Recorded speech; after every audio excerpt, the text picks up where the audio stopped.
Justice of the Appeals Court, now sitting at Boston, within and for the Commonwealth, draw near, give your attendance, and you shall be heard. God save the Commonwealth of Massachusetts. Court is open. Please be seated. Good morning. Good morning, Your Honors. My name is Catherine Hand, and I have the pleasure of sitting today with Justice Christopher Hodgens on my right and with Justice Gloria Tan on my left, and together we're your panel for the 6 cases that are on for today's list. As you know, at oral argument, each side has 15 minutes. I understand our first case will have a split, and we'll address that in a minute. Please be aware of the fact that in front of you there is a timer, and there are a set of 3 lights. During the majority of your argument, the green light will be on. When there are 90 seconds left to go in the argument, the yellow light will come on. And when the red light comes on, it means that your argument time has concluded. We'll ask that you finish your sentence, and unless you're answering a question from one of the justices, that you wrap up as soon as the red light comes on. There is no rebuttal in the appeals court, so the 15 minutes per side rule is the amount of time that each side ultimately has. I'd ask for those of you who are arguing on cases that are impounded to any degree, that you keep in mind the impoundment, that you not use the parties' names, you use instead a title or other identifier for the parties. And we will probably break somewhere between the 3rd and 4th cases, or the 4th and 5th cases, and take a 15-minute break, and then we'll come out and complete the cases for the day. So, with that said, we'll call the first case, which is in re the guardianship of RP. This is an impounded case. Again, please keep in mind the impoundment status. Please don't use the parties' names. And I understand that we have a 10-minute and 5-minute split on this case. Is that correct? It is correct, Your Honor. Okay, and Attorney DeFeo, you'll be arguing first? Yes, I will. And then 15 minutes for the opposing side. Okay, and I'll ask you just to wait until the green light is illuminated. This is 2024 P0377, and this is the October 2nd, 2025 sitting of the Massachusetts Appeals Court. Good morning, Your Honors. May it please the Court. I am Jennifer DeFeo. I represent the appellant guardian, and we are requesting that this Court vacate the contempt judgment that was issued against him, where the guardian did not have the ability to comply with the decree, and the judge who issued the contempt failed to do an analysis under both custody of on and the best interest of the child standard. When a judge in a contempt finds someone in contempt, in order to do so, he had to look at the totality of the circumstances, and this judge failed to do so. He did not look at the fact that a guardian has an absolute obligation to act in the best interest of his ward, and if he failed to do so, he could be discharged for failing to act in that best interest. In this case, Your Honors, the guardian had a very difficult burden. He had to deal with his grandson, who was increasingly resistant to have visits with his mother, until the child got to the point he was manifesting physical symptoms of illness, stomach pain, heart racing. He told people that he felt trapped when he was with his mother. And finally, he disclosed to 2 mandated reporters that he had been physically abused by his mother. That disclosure came after the dates of the alleged contempts here, is that correct? It came around just about the same time, Your Honor. Yes, but it came slightly after. But DCF, and I think this is very critical, the DCF social worker who investigated the 51As filed by 2 separate mandated reporters not only found that the child was credible in what he believed happened, but in his physical manifestations of his illness, and his fear of mother was legitimate. She also found and testified that this child was not coached, which seemed to be some underlying theme that ran in this. DCF, the social worker said, I do not believe he was coached. She said that in speaking to the social worker who is currently on the mother's case with her daughters, that social worker felt as though mother may have been losing her patience with child, which is why the incident happened.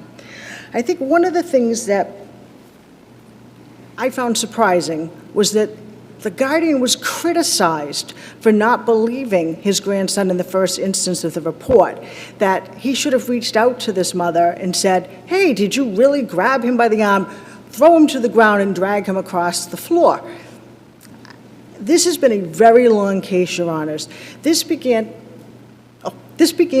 back in 2013 when Guardian got the initial decree of guardianship.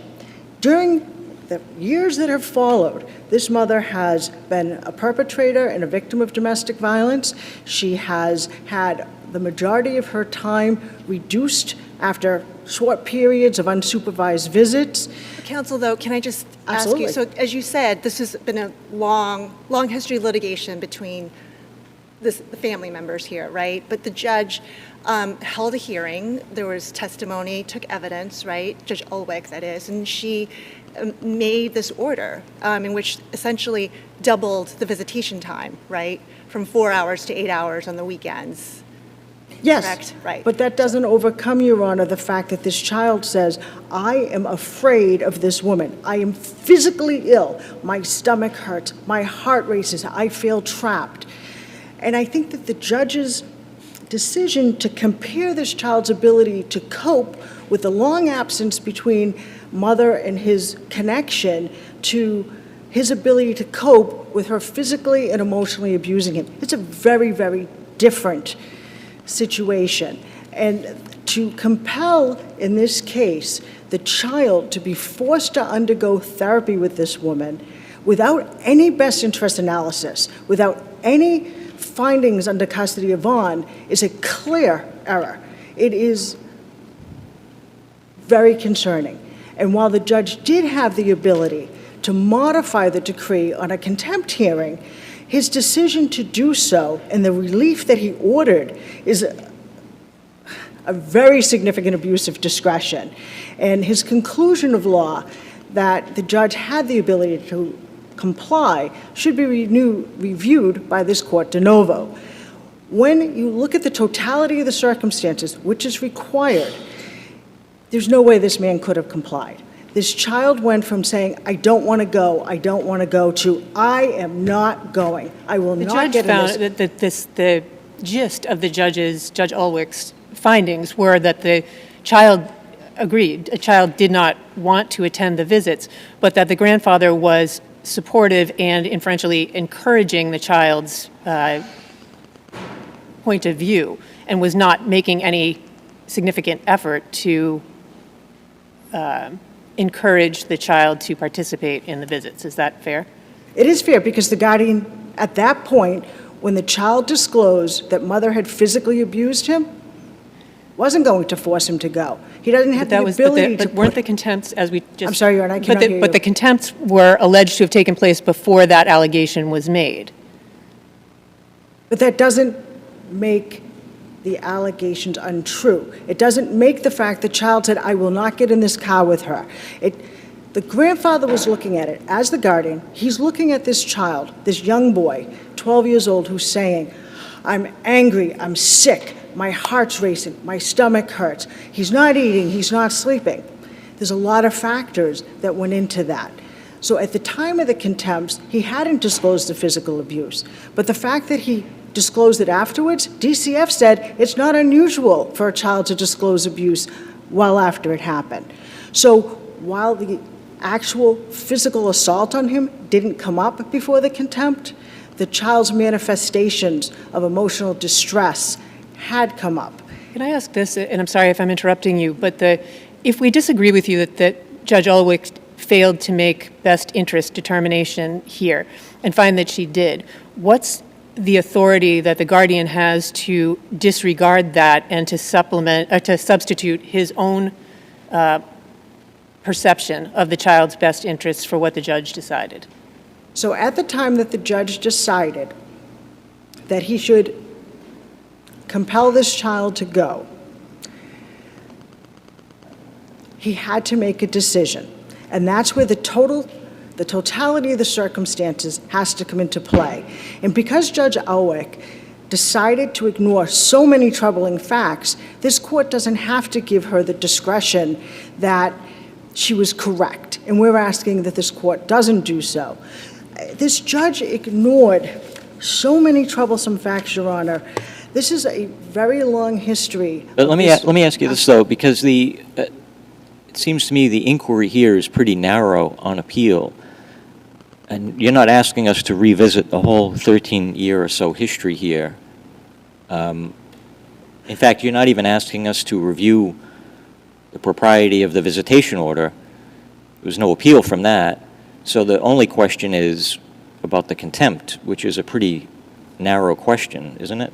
The question, Your Honor, on the contempt is whether the totality of the circumstances demonstrated that the guardian had an inability to comply with the order based on his role as a guardian, because he needed to act in the best interest of a child. I think this can compare to a case where a parent doesn't send a child to a visit. You need to look at what was the reason behind not sending. And I think that when you look at a child who's sick from a cold, and there's cases that say if a child is sick, the parent still needs to send the child. This child isn't sick with a cold. This child is emotionally ill from being physically and emotionally abused. It's a very, very different situation.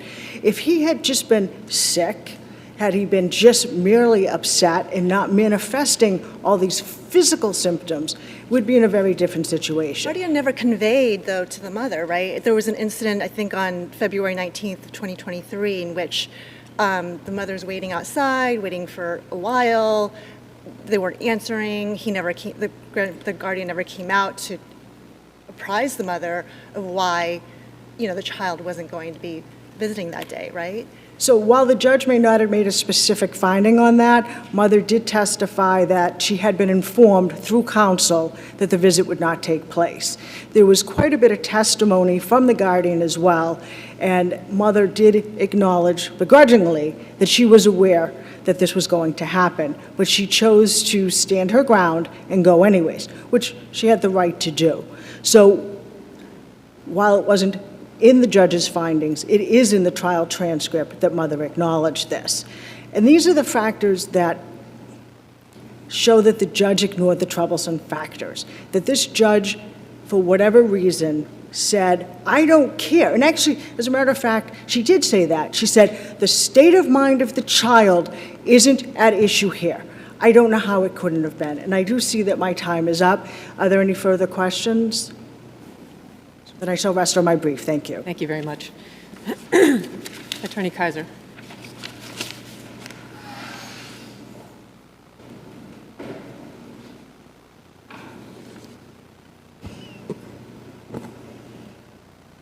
Good morning, Your Honors. My name is Jean Kaiser, and I represent the child who supports the guardian's position that the contempt judgment should be reversed. And contempt, when it involves a guardianship, must be treated differently, because in a guardianship and in visitation questions in a guardianship, the best interests of the child are paramount. So at the point at which the contempt issue came before the court, the judge was obligated not just to determine whether the guardian had not complied with an order. This is not like paying a bill or fixing, making a repair. The court had an obligation to decide whether that order was still in the best interest of the child. And I wanted to speak to the question of, well, the judge had made findings and there had been a hearing and she had decided, she had made an extensive order. The problem with that order is that it had, the hearing had ended 17 months before she issued her findings. And I think that's a real problem in this case because a child's interests are fluid. And 17 months had gone by, and the judge was required, I think, at that point, to reevaluate his interests. Did anyone raise the need for additional evidence to be taken? Excuse me? Was there a question about additional evidence being taken? There was additional evidence, and that leads me to, there was evidence taken about the incident in which the child alleged a physical abuse. And yes, it's true that the timing, the contempt and the alleged contempt and the incident happened kind of rapidly upon each other. But I don't think the court can ignore that just because of the timing. This is still in interest of what is best for this child. So the court should not have brushed off that incident as a non-issue, but instead questioned whether this order that, again, she had fashioned 17 months prior to issuing her findings, still remained in the child's best interests. In terms of what the judge could do in this situation and how this situation could be resolved, in other words, it was asked whether the guardian can just say, well, I'm not going to comply with that order. I think when the contempt came before the court, both judges who heard the issue were required, because of the special nature of a guardianship, to reevaluate whether this order remained in the child's best interests. And that evaluation didn't get made by either judge. Instead, the only evaluation that was made was whether the guardian complied with the order. This may have been a question I should have asked Attorney DeFeo, but maybe you can answer it for me. Was there a mechanism the guardian could have used to raise the need for a change in the order before behaving in the allegedly contemptuous way? Well, when he behaved in the allegedly contemptuous way, there was a pending motion for relief from judgment from both the guardian and the child. So the judge had that before her during the first contempt hearing. And in fact, that's why she decided not to immediately issue the contempt. She but she just reissued her order. She didn't revisit it. And the last point that I want to make is with regard to the guardian's ability to comply. The second judge assumed that if the guardian could have ensured that the child visited with the mother just by force of will. And I think that a more developed order at least would have been some assurance that compliance could be measured. For instance, the judge could have ordered that the guardian encourage the visits, could have ordered that Is there a reason there was no appeal from the visitation order? There was a motion for relief from judgment that was not appealed. I don't know why it was not appealed, except that I would speculate as an appellate lawyer, very, very hard to overturn a decision that's so based on the discretion of the trial judge. So again, I would say that the contempt or the order could have been crafted in such a way that told the guardian, don't disparage the mother, encourage the visits, etc., and then compliance could have been measured. Thank you. Thank you very much. Attorney Penta.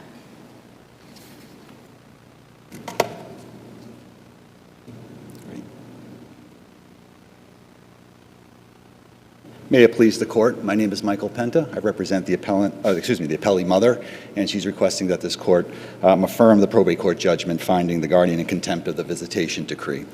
Despite the protracted litigation and seems like almost endless litigation, including appeals to this court prior to this one, this case is, in my opinion, relatively straightforward. The only issue, and it's a narrow issue at that, before this court, is whether the trial court abused its discretion by finding there was clear and convincing evidence the guardian willfully disobeyed a clear and unequivocal command of the probate court. There's really no dispute below that the visitation decree was not clear or unequivocal, and the judge so found. And no party disputes that the guardian withheld visitation, particularly with the first two visits back in February and I believe March of 2023. Rather, the guardian relied solely on his defense that he could not comply, which was thoroughly litigated before Judge Ulrich and again before Judge Anderson, and they rejected the guardian's explanation. In fact, the Judge Ulrich, who presided over the visitation decree and who was in the best position to assess not only the contemptuous behavior, but all of the evidence prior that was elicited during the visitation decree litigation, that the guardian himself was resistant to orders from the court and was discouraging and not encouraging visitation with the child. And he had significant influence over the child with these decisions. What do you say, though, to their argument that, what was he supposed to do? He had a child who was resistant, who had disclosed, the previous incident, and just was having physical manifestations of, not wanting a resistance to going. And so what do you say to that, their argument that he just wasn't able to physically comply? Well, I think what's important in this record, Your Honor, is the timeline. And the timeline is in February of 23, the Judge issued her visitation decree. I believe there was a visit about a week and a half later where the child had with the mother. The judge found from the evidence that it went well, that they went to, I believe it was the Museum of Science. Museum of Science visit. He was affectionate and they were interactive. And then after he was notified by the guardian of the change of the visitation decree, he actually wrote a letter to his attorney. That's in the record. And if I may quote it says, "I'm very upset and angry over the papers. I told you I only wanted 4 hours with my sister and 4 hours with Mum. It was very clear I did not want overnight visits. I'm going to be forced to basically live with Mum. I didn't even like 6 hours. Now I have to spend most of my time with her. I won't be able to see my friends or family, and that will make me depressed. This will ruin my life. This is not fair. Why does this have to happen to me? Why didn't you stand up for me?" So it's not a child he was upset with having more time with his mother, not that he was afraid to see her. That was the letter that was written by and submitted to the court. The mother appears for her first visit, was not informed that it was going to be withheld, waited 40 minutes, went to the police station, and then the next week was told visits aren't going to happen. That's when she filed her complaint for contempt. Then thereafter, some of these disclosures happened. The judge, that was fully, again, litigated before Judge Owick, who rendered, I believe, a very thorough and thoughtful decision that addressed both the child's best interest as well as many of the other issues that are being raised before this court on appeal. So this is again, this court is restricted in its analysis as an abuse of discretion and defers to the judge's assessment, who is in the best position to assess the evidence. And she made her decision. And what we have before this court is just quarreling with the judge's findings. They're well amply supported by the record. And just a couple points that were raised here is that, in a sense, I questioned why we're even here. At the end of the day, the judge, based on mother's own magnanimous gesture, she agreed to suspend visitation, and the judge ordered the family into therapy. Her rights are still intact. I mean, she does have a right to see her child absent an order from the court that is not in the child's best interest, which Judge Owick and Judge Anderson both determined was in the child's best interest after lengthy litigation on the visitation decree, which was an appeal that this court pointed out. And after hearing all the testimony, and determined that the root cause of the child's resistance to behavior is the guardian's own behavior. And so, I'm sorry, used to being on the other side, but a lot more questions. So I'd ask again with the issue of that were raised on appeal about the 15-month delay between the issuance of, the conclusion of trial to the issuance of the visitation decree. As this court pointed out, there was no appeal from that decision. The judge relied on her findings as well as the evidence with no objection from that prior proceedings and incorporated them as part of her the trial on the contempt, or the hearing on the contempt. And so there was prior evidence that the judge had heard, and from that she could extrapolate from the evidence that she heard before her at the hearing witnesses were testified. No one was denied an opportunity to present their witnesses or any of their testimony, and the judge ultimately rendered a decision. And again, I think, as my sister pointed out, the judge held in abeyance of findings of contempt because there was a pending motion. But she denied that motion and implicitly found them in contempt. I'm sorry. Yeah, so I guess I just go back again to my question. I understand completely your response about, the timing of the disclosure happened right on the heels of the increase in visitation and how that might be seen as, suspect, I guess, right, from the mother's point of view and maybe even the judge's point of view as well. But I guess thinking practically, though, what do you do in a situation where, putting aside whether you think the grandfather might be somehow encouraging not going to, or discouraging him attending the visits, or enabling his resistance, or however you want to phrase it, right? What do you do in a situation, though, where you have a guardian saying, I'm not going to inflict more fill in the blank trauma or whatever it is on my grandson, when he's resisting and saying, I'm not going to go because I don't want to go see my mom? Well, I guess, what do you have? Well, the evidence before us came from the guardian himself, and the judge was in a position to assess his credibility, along with her prior history with this case, and concluded that the root cause of this was the guardian's own behavior and resistance to visitation. So the question is, I think it's a credibility issue, and that's what the judge below was entrusted to make a decision based on the credibility of the statements made by. There was no medical testimony that this happened. There was the guardian's own testimony at the hearing, and the judge was assessed it and made her decision. I think also that at the time she looked at the timeline, which I pointed out to this court, and said this kind of came abruptly after the contempt, fortuitously or conspicuously, I should say, after the contempt the complaints for contempt were filed. And she can extrapolate from that the child's behavior is often influenced by and directed by the guardians. I think that she reverted back to the visitation decree itself and said, we've had expert testimony, we have ad litem testimony who talked about a very, for lack of a word, overbearing guardians and influence over this child's life. And these orders are constructed to preserve what she believed was in the child's best interest, that haven't been preserving a relationship not only with his mother, but with his siblings as well. And so at the end of the day, when I said, curious why we're here, is the underlying order, the contempt judgment itself, suspended visitation in order therapy. What do we do in those situations? I mean, I think, Justice Tan, to your question, what do you do? My mother agreed to suspend visitation. The judge ordered therapy at her election. What do we do? Let me just follow up on that, on that issue of practical considerations here. If we were to affirm we're not able to repair the relationship of the mother and the child, so where would we be going forward? Sort of addressing the issue of well, I think the child's best interests and so forth. I mean, where does that put us? I think, again, it's this court's narrow review is whether or not the judge abused her discretion in finding the trial court was erred and or abused its discretion in finding that the guardian was in contempt of the visitation order at a minimum on February 19th, 2023 and March 5th, 2023, which predated all of the alleged disclosures by the child, and if affirmed or even remanded. The trial judges in the courts are in the best position to analyze in 2025 what the current best interest of the child is, not what was in February of 2020. So you're suggesting that if we affirm, it's going to wind up back in front of the judge in some I don't think fashion. This case is going away until the child turns 18, to be quite honest with you.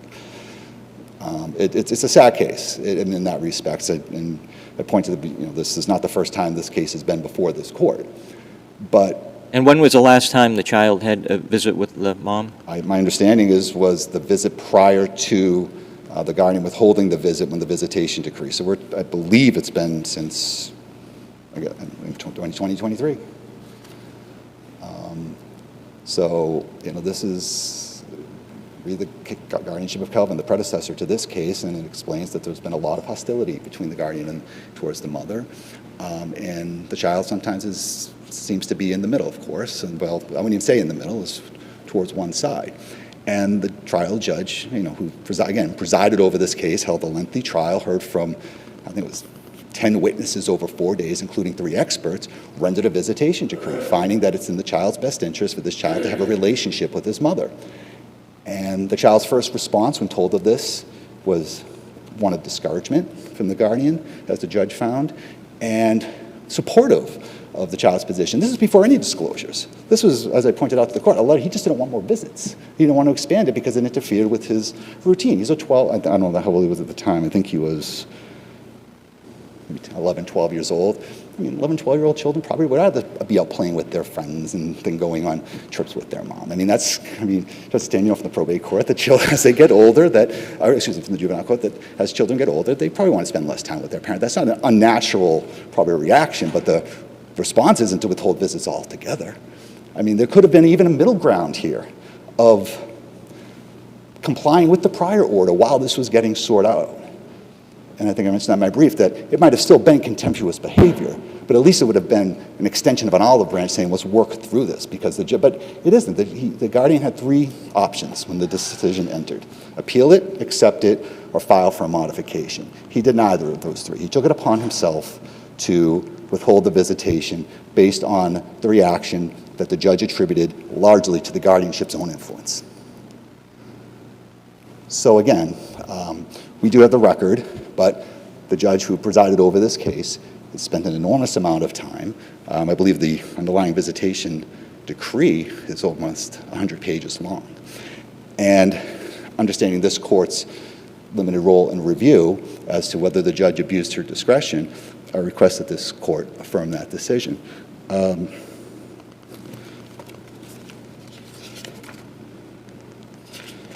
And I do want to point out, just because it was mentioned in one of the briefs, that it was alleged that mother was seeking financial benefit and not remedial benefits in terms of orders.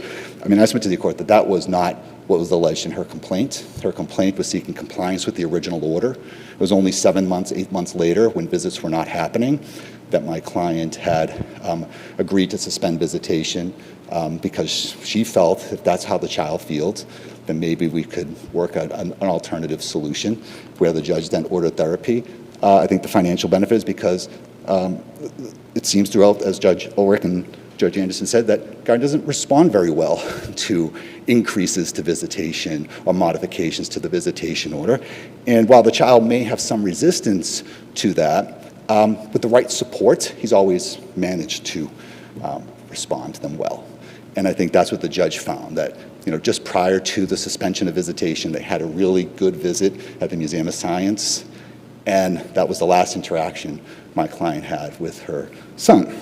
So, even though the remedy of financial benefit was requested by her attorney, there was some history from prior contempts that there were sanctions against the guardian, I think for several $100s. That's not what she was looking for. She was looking to reestablish the relationship, and maybe punitive damages would be more of a motivating factor than just repeated admonishments from the court. Again, in closing, unless there's further questions, that the judgment finding the guardian in contempt be affirmed. And unless there's further questions, I will rest on my brief. All set. I think we have your Thank you. argument. Thank you. We'll take the matter under advisement.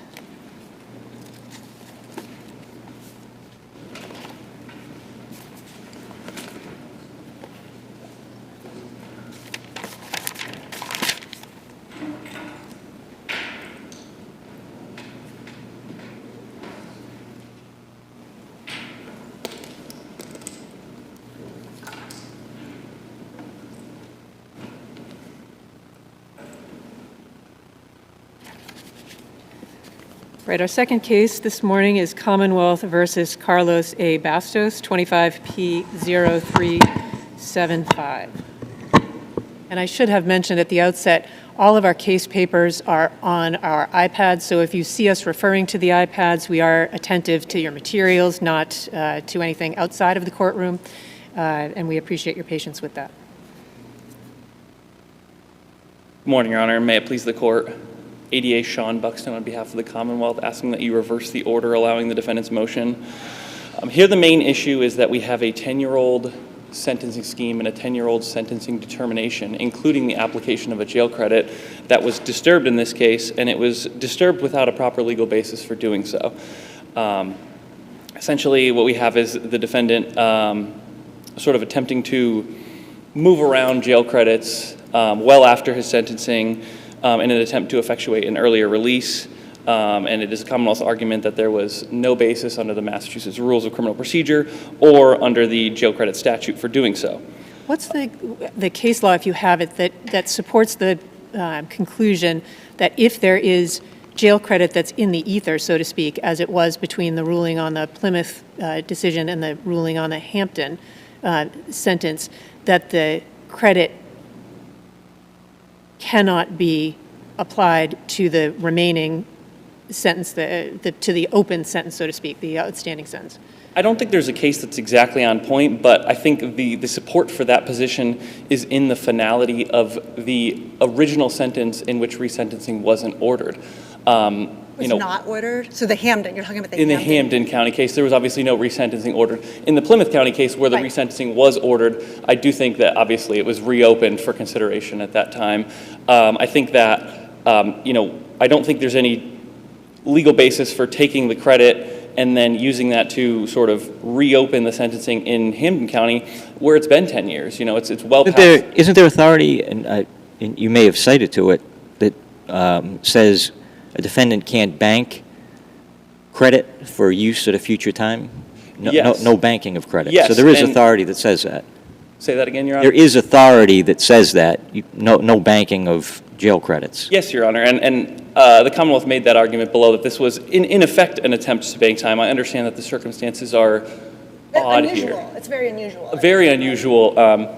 Right. And so I guess, are you saying that the Hampden judge, I'm going to call him the motion judge, right, who allowed the motion for jail credit, had no discretion to do so, or that he wasn't obligated to do so? Do you understand what Yes, I think the Commonwealth's argument is that he didn't have the discretion to do so where the sentence wasn't illegal.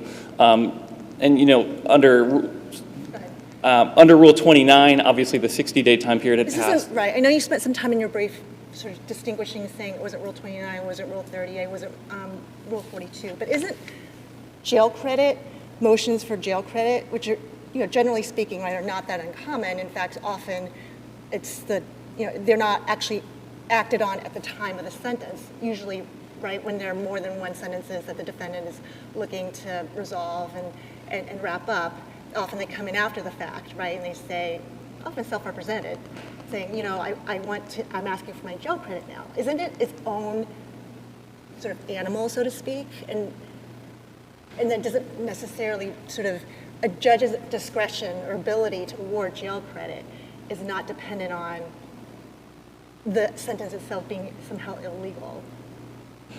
I think I would argue in response to that there does have to be some rule of criminal procedure that we're under. If the legislature or the court had intended for there to be some sort of mechanism for addressing specifically a motion for jail credit, I think there would be one. Here what we have is a motion for jail credit, and we have a judge who says, I'm going to allow it, but he doesn't say under what rule he's doing it. He doesn't say that the sentence is illegal, and I think that once the case law is quite clear that once the 60-day time period of Rule 29 has passed, the only way that you can modify an existing sentence that has that expectation of finality is if it's illegal, or if a motion for new trial has been allowed. So anything under essentially Rule 30.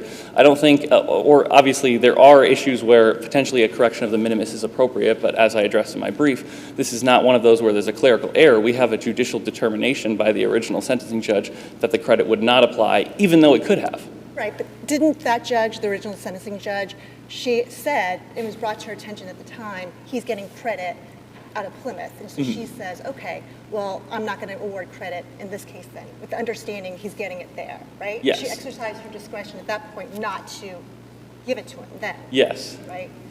I just don't think that the defendant can then 10 years later sort of, I think the Ridge case sort of stands for the proposition that if the defendant then waits and essentially finds out at a later date that this won't actually effectuate an earlier release, which it never was going to. The 10-year sentence was always going to be less than the 12 to 15 that he got in Hampden County. He was never going to get out earlier as a result of this credit. In Ridge, though, the defendant actually was already getting credit out of Norfolk County in that case, right? And then he comes back actually some period of time later as well, I think yes. later, and says, well, okay, Plymouth County, will you give me the credit? And the judge, and in fact, the court in Ridge says, and I quote, had the defendant requested credit for his pretrial detention at the time of the Plymouth County sentencing, the sentencing judge plainly would have had the power to accede or deny that request. So that's actually saying that there was discretion. The judge could have the discretion, right, to award I agree, and I think that, here, the plea judge in Hampden County had that discretion. She exercised that discretion, and she declined to apply it. Right. And that we can't go back 10 years later and then reopen that sentencing simply because resentencing was ordered on another case.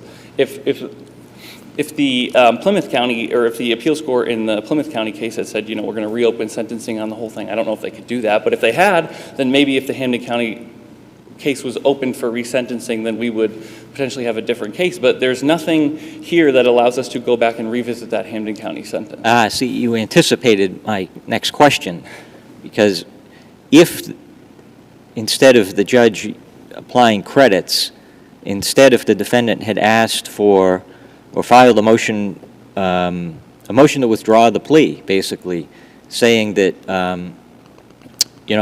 when the joint recommendation was made for the sentence in Hampden County, it was with the understanding that the defendant was going to be doing at least 10 years. In Plymouth, it didn't work out that way.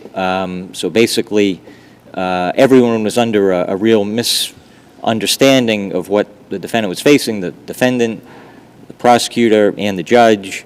Can we do it over again, bring the victim's family back in, and kind of just have a whole redo on the sentencing? Would that be something within the judge's discretion to do? I do believe so. I think such a motion would fail largely because at the time of the original plea, I think it was apparent to everyone involved that without the application of the jail credit in this case, he was always going to continue to be held in Hampden County. At the time that he pleaded guilty, the Hampden County sentence was for 12 to 15. He had already begun serving a 10-year sentence in Plymouth County. So there's really, at that point, there was no math by which he was getting out earlier in Hampden than in Plymouth, especially where the credit had been applied in Plymouth. When the Plymouth sentence got shorter, it didn't really change anything because the 3-year sentence was still shorter than Hampden County, but longer than the amount of credit that he had. I'd agree that it would be a different situation if, say, for example, he had been sentenced in Plymouth County to 1 year, which is less than the 777 days. I think in that case, we would have to take that additional excess credit and apply it here in Hampden County, because there is credit that is both in the ether, as Justice Hand mentioned, and cannot properly be applied to anywhere else. If he had gotten a 1-day sentence in Plymouth County after the conviction was vacated and he was resentenced, then we would have 776 days approximately. I believe the calculation, as the motion judge found below, is different in Hampden County, but we would have excess credit that would have to be applied somewhere. If the conviction had been vacated in its entirety, I think at that point we now have 700 and however many days that have to be applied somewhere. And I think in all of those scenarios, you're looking at something why does it have to be applied? I mean, doesn't that happen from time to time where someone's conviction gets reversed? Let's say it's on sufficiency of evidence, there's not going to be a retrial, so the credit that was available is no longer going to be applied. Does that mean that it can be applied sometime in the future? I think I'm maybe imagining a scenario that is different than what we have here if potentially the conviction in Plymouth County was vacated and that it never should have been a conviction in the first place. I think in that case you have some credit that potentially should be applied here because he was held on both. I don't know necessarily that it would have to be. I think at that point maybe the judge would still have discretion, but I'm just saying that those cases are different in that we would have excess credit. I think, I believe, maybe I won't cite an exact case because I don't want to get it wrong. I think it's the Blakey case. It says the term used up. And I think that term used up is important in this context because that 3 years is longer than the 777 days. We have a sentence that the defendant is sentenced to in which the credit was applied in the initial sentencing scheme and in which the entire credit would be used up. I think I would just briefly note the additional policy arguments here. I think if this court were to conclude that the sentence in Hampden County was rendered illegal by the defendant's actions in Plymouth County, I think that sets a dangerous precedent. I've acknowledged that these are unusual circumstances, but it essentially would allow a defendant to make his sentence illegal in another county by taking some action to make sure a credit's not applied. And I think especially where 10 years have passed, I think, RIDGE stands for the point that, once that expectation of finality in the sentence sort of begins to accrue, we're in a different scenario. If the defendant does it right away, which he did in this case, and the judge decides not to apply it, then I think at that point there's no basis to revisit that decision. So, if there are no further questions, I will rest on my brief. I'm just trying to think about how to phrase this. So again, I find this case very interesting, right? Because it's kind of unusual and jail credits. So if we don't agree that that this is that there has to be there has to be some kind of illegality or unlawfulness of the sentence for a judge to be able to award the credit like the Hampton judge here did, right? I guess, you don't accept that premise, right? You're saying that, I guess I just don't understand where under what authority you're sort of I think basing at that this. point, I would cite to... Because there are plenty of situations in some of the cases as well, right, where this does happen. And Ridge, for example, right, came back and asked for that, that to be applied, and nobody sort of blinked and said, well, no, you can't because there's nothing illegal about that sentence, right? Yes. Yes, and I think, So, and in that case, I think the court explicitly said the judge did have discretion to, but wasn't obligated to, right? The defendant wasn't entitled to that credit, but the judge could have exercised the discretion to give it to him. I see your point. I think potentially in the Ridge case, because the court was concluding that the judge had made the right decision in denying to apply the credit, they didn't necessarily need to reach a sort of further issue of if he were to apply the credit, under what procedure he would be, he or she, I apologize, I don't know the Ridge case that well, but if the Ridge judge had applied the credit, I don't know under what procedure that would have been, and I don't know if the court needed to reach that given their ultimate conclusion. Well, let me amplify what the Ridge case says. Maybe this would be helpful. It says, to be sure, had the defendant requested credit for his pretrial detention at the time of Plymouth sentencing, the sentencing judge plainly would have had the power to accede to or deny the request. So you have to request the credit at the time of sentencing. It can't be sometime later, even under the Ridge case, right? I agree, Your Honor. And I think another point in the Ridge case, obviously the main sort of factor in the jail credit statute analysis is fundamental fairness of the defendant. And Ridge obviously stands for the proposition that where a defendant enters into a plea bargain on a longer sentence at a later date, that is essentially, they're receiving what they bargained for. That is fundamental fairness.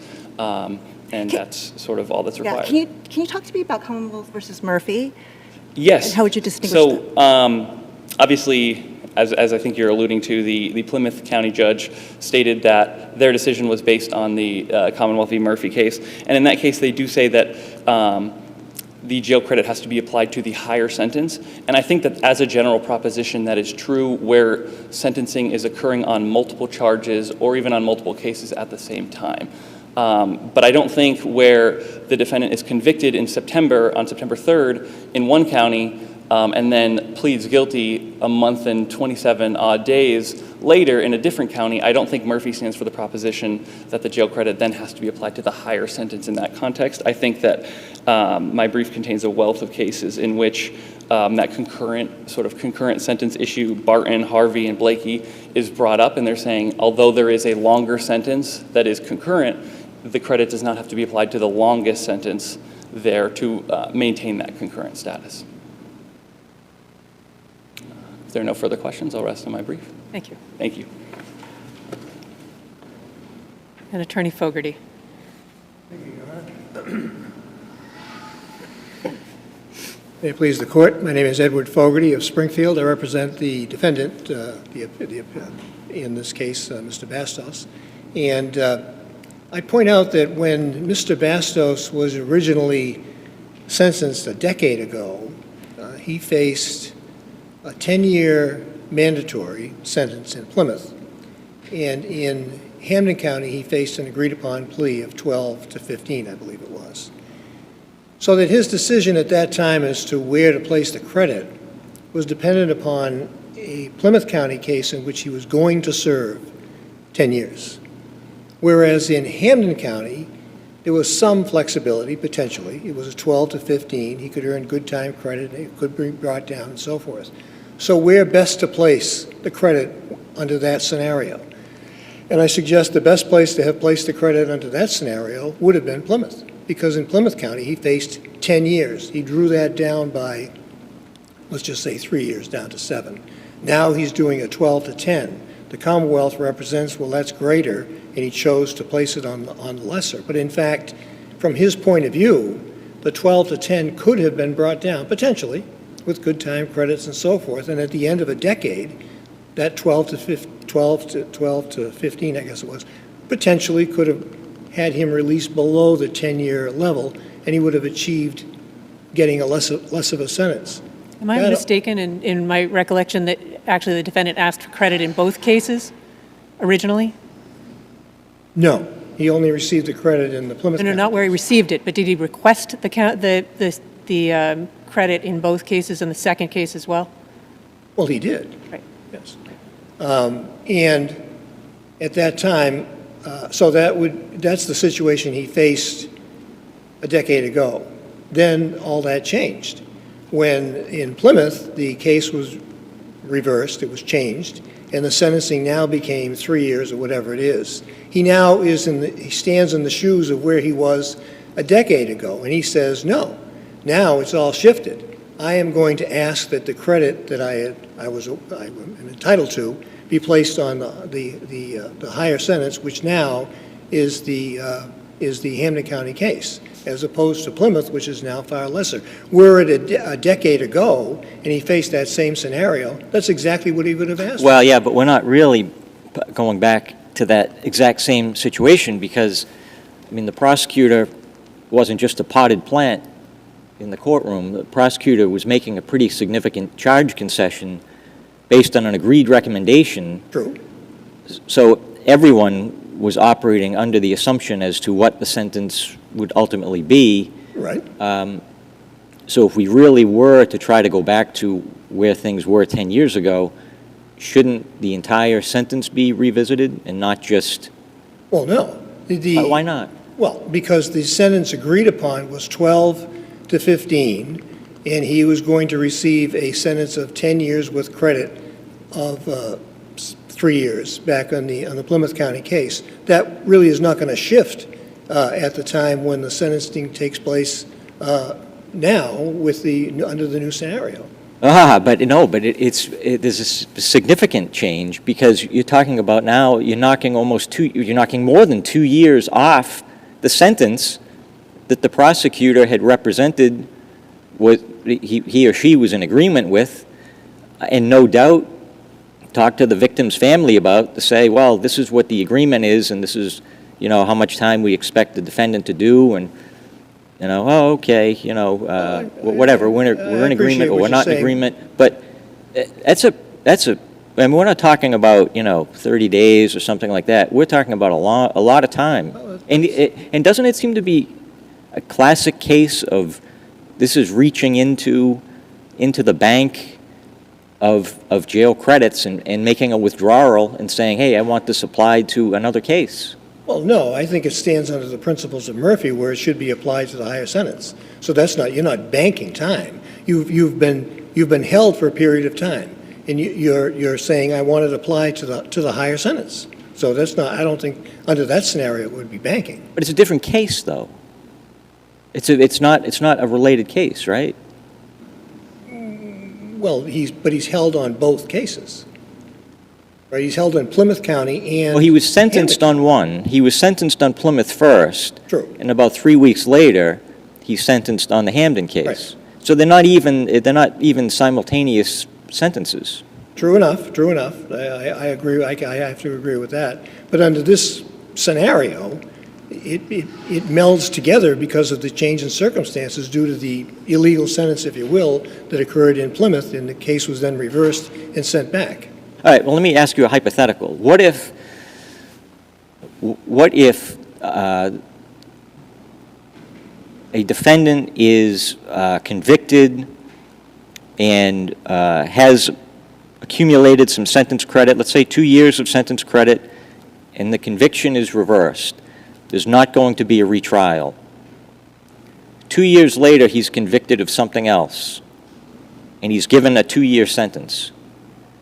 Can the defendant then reach back into that bank of unused credit, make a withdrawal, and say to the judge, okay, judge, you're giving me a 2-year sentence, I'm asking this to be deemed time served because I have 2 years of unused credit.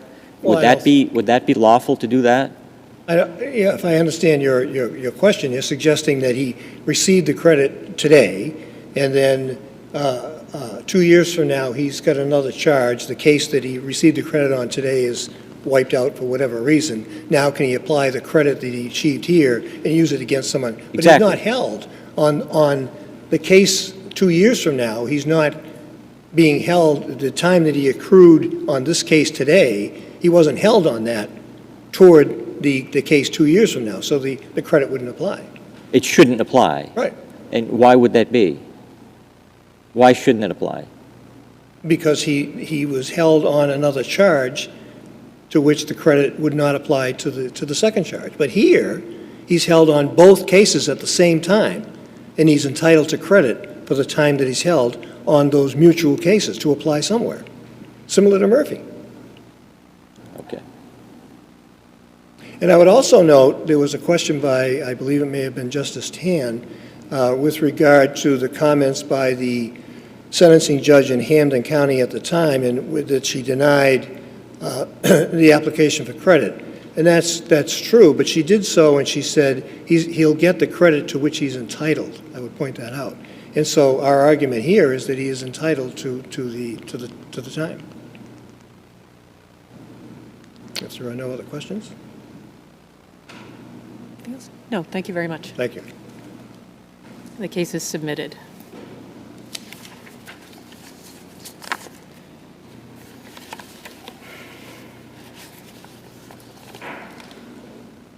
Our third case today is Commonwealth versus MELIK D. Harrison, 2024 P.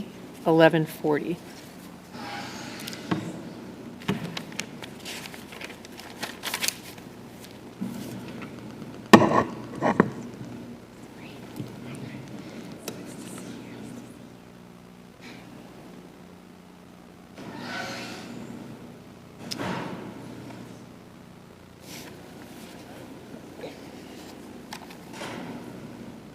Good morning. Good morning. May it please the court, Megan Areste for the appellant defendant MELIK Harrison.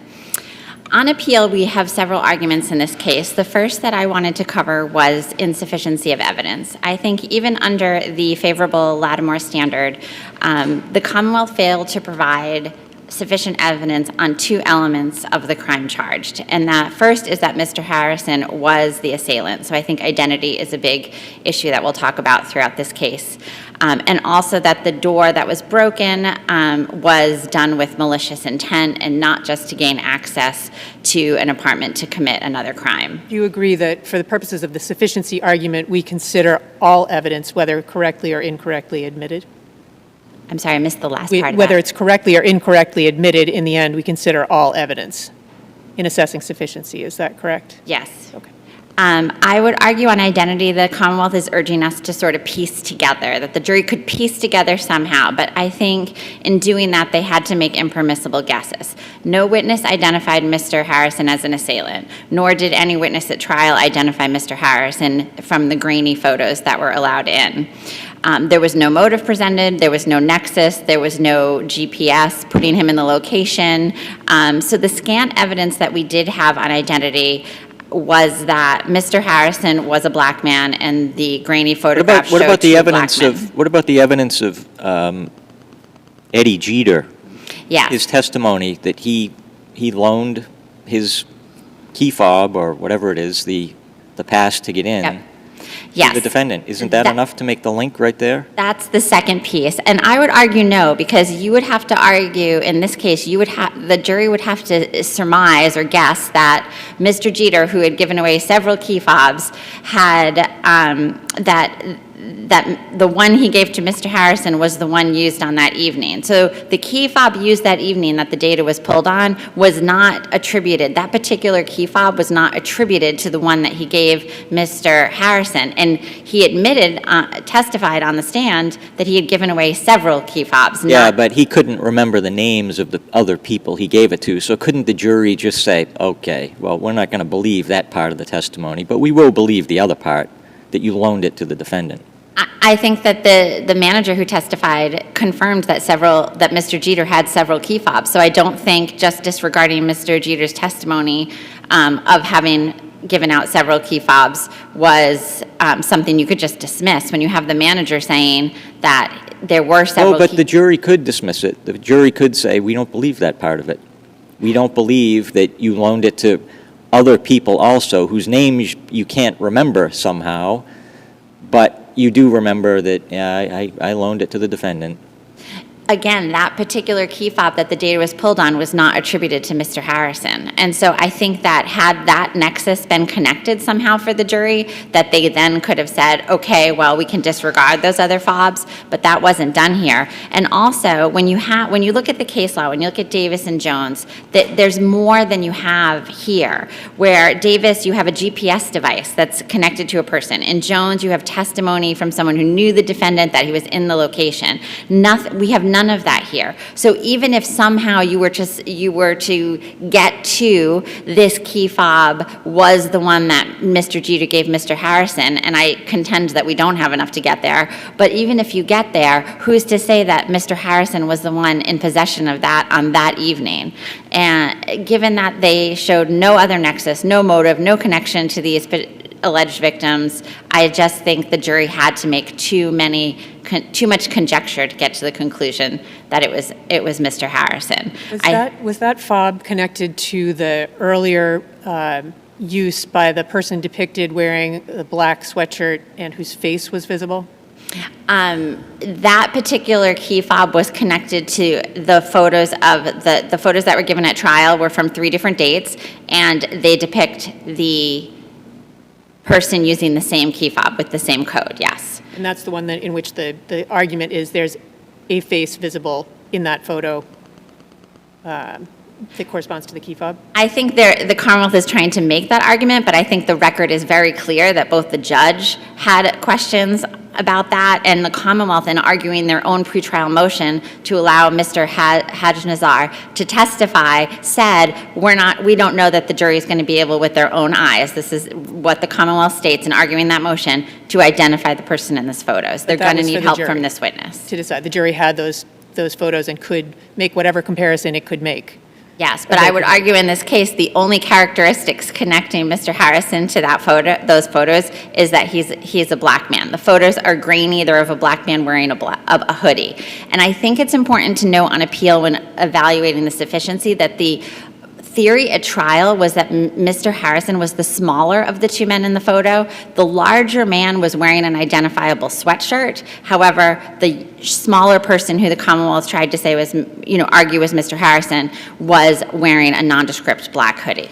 Did Officer Berna, and maybe I have the wrong title, but testify that the hoodie shown in the 2 photos, the photo on the night of the events and the photo of the person that we're talking about as having a questionably identifiable face, appeared to be the same hoodie? Yes, and he testified that it appears it appears to be the same individuals in the photos presented, and we argue that that testimony should have not been allowed. We argue that Berna's testimony, that the men in the photos were the same, and the hearsay testimony. Didn't that come out on cross-examination, though?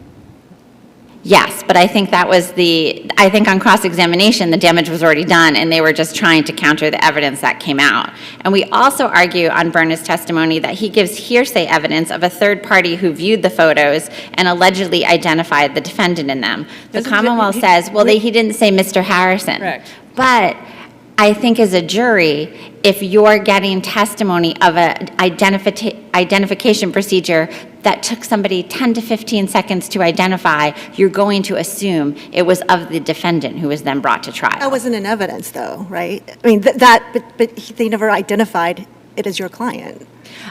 I think when it comes to Berna's testimony and allowing Mr. Hodgens' testimony in general, the identification testimony comes before the jury. The jury is considering this. The detective's testifying, we did an ID procedure. It was 10 to 15 seconds that a county employee identified this person. Then you have Mr. Hodgens take the stand and say that he works at a correctional facility. So I think the prejudice of that testimony being allowed, even though ultimately the defendant was not, so on the sufficiency side, ultimately the defendant was not identified. So that goes to lack of sufficiency. But how did the jury end up coming to the conclusion they did? Most likely because of Berna's testimony, hearsay testimony that was allowed in, and Hodgens being allowed to testify and then taking the stand saying he works at a correctional facility. So now you have evidence of the ID procedure coming before the jury, and you have a defendant who doesn't have meaningful opportunity to challenge that evidence because he can't cross-examine Hodgens because there's the risk of bringing in the evidence that he was an inmate and has prior convictions and all that carries with the weight of a jury. So on appeal, we're arguing the sufficiency argument. Yes, there was no identification, but we're also arguing that there was error in allowing Hodgens to testify. And even though his testimony was brief and he didn't get to the identification procedure, the identification procedure came in because Detective Berner testifies to this ID that was done, and it was done in 10 to 15 seconds, giving the jury definitely impression that somewhere, somehow, that this defendant had been identified by someone. I'm a little puzzled as to why the judge excluded the testimony of a witness based on his occupation. Can you explain why that was There was done? a pretrial motion the defendant made a pretrial motion to bar Hodgens from testifying.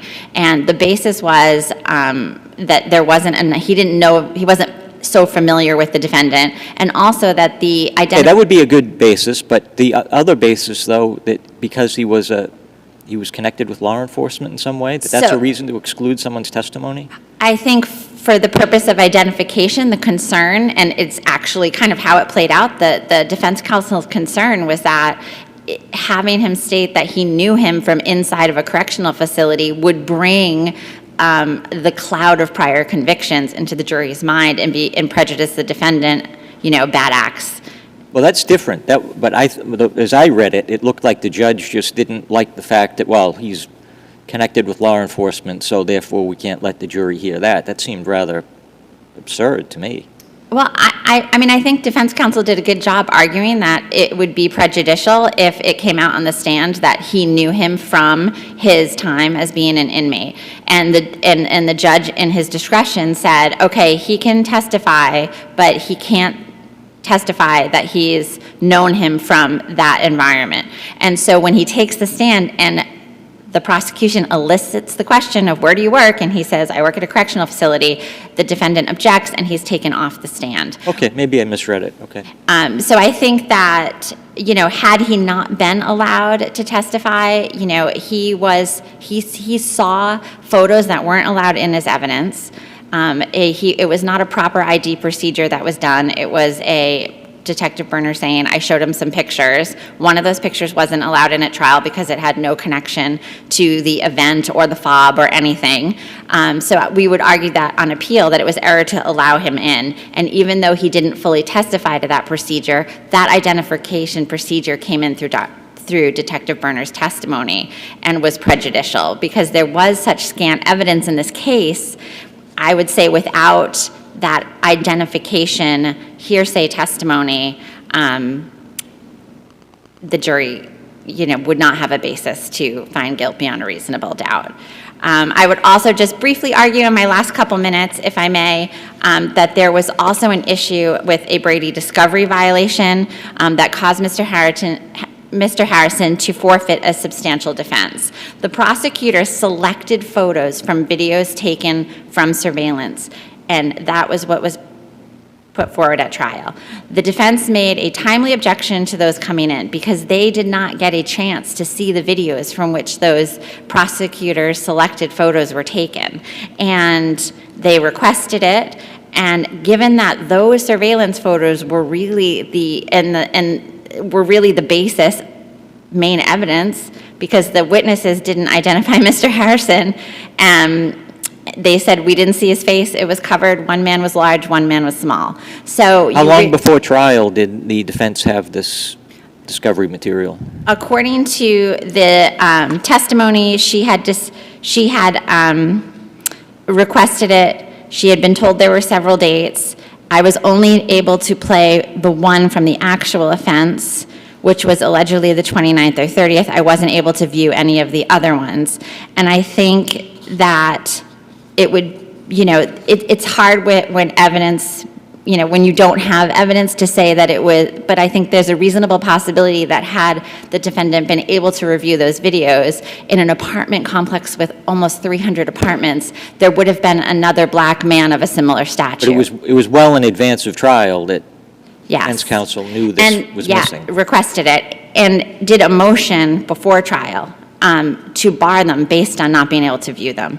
And I also want to just point out, because I know the question is, well, why didn't defense subpoena the videos? Because the videos were only kept, the manager testified at trial, they're only kept for 45 days, and the defendant was not charged until 58 days after the alleged event. So the videos were not otherwise producible or accessible to the defense counsel.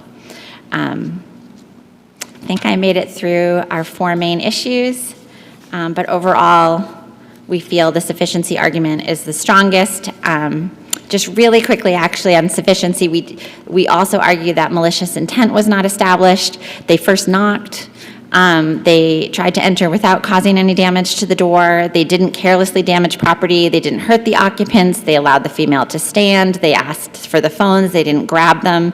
And the damage was just collateral to the main goal of entering the apartment to commit a crime. And case law tells us forcible entry results in some destruction of property, but a messy thief is not necessarily a malicious one. Why isn't the failure to be admitted after knocking and then the subsequent kicking the door in itself some indication of malice, frustration about not being admitted when they first sought to I think enter? to reach malice, case law really tells us that, the goal of the act has to be to terrorize beyond, and I think the goal here was simply to enter, and that's evident by they tried to enter peacefully.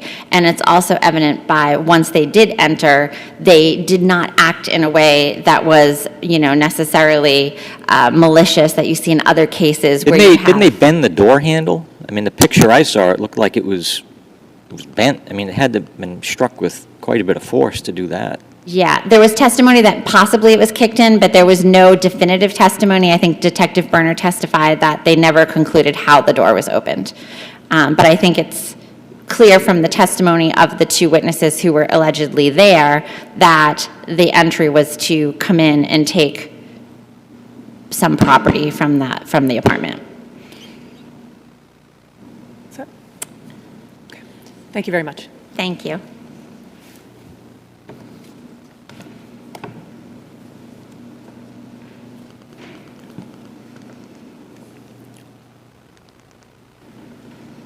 May it please the court, my name is Melissa Johnson. I'm an assistant DA in Plymouth County here on behalf of the Commonwealth.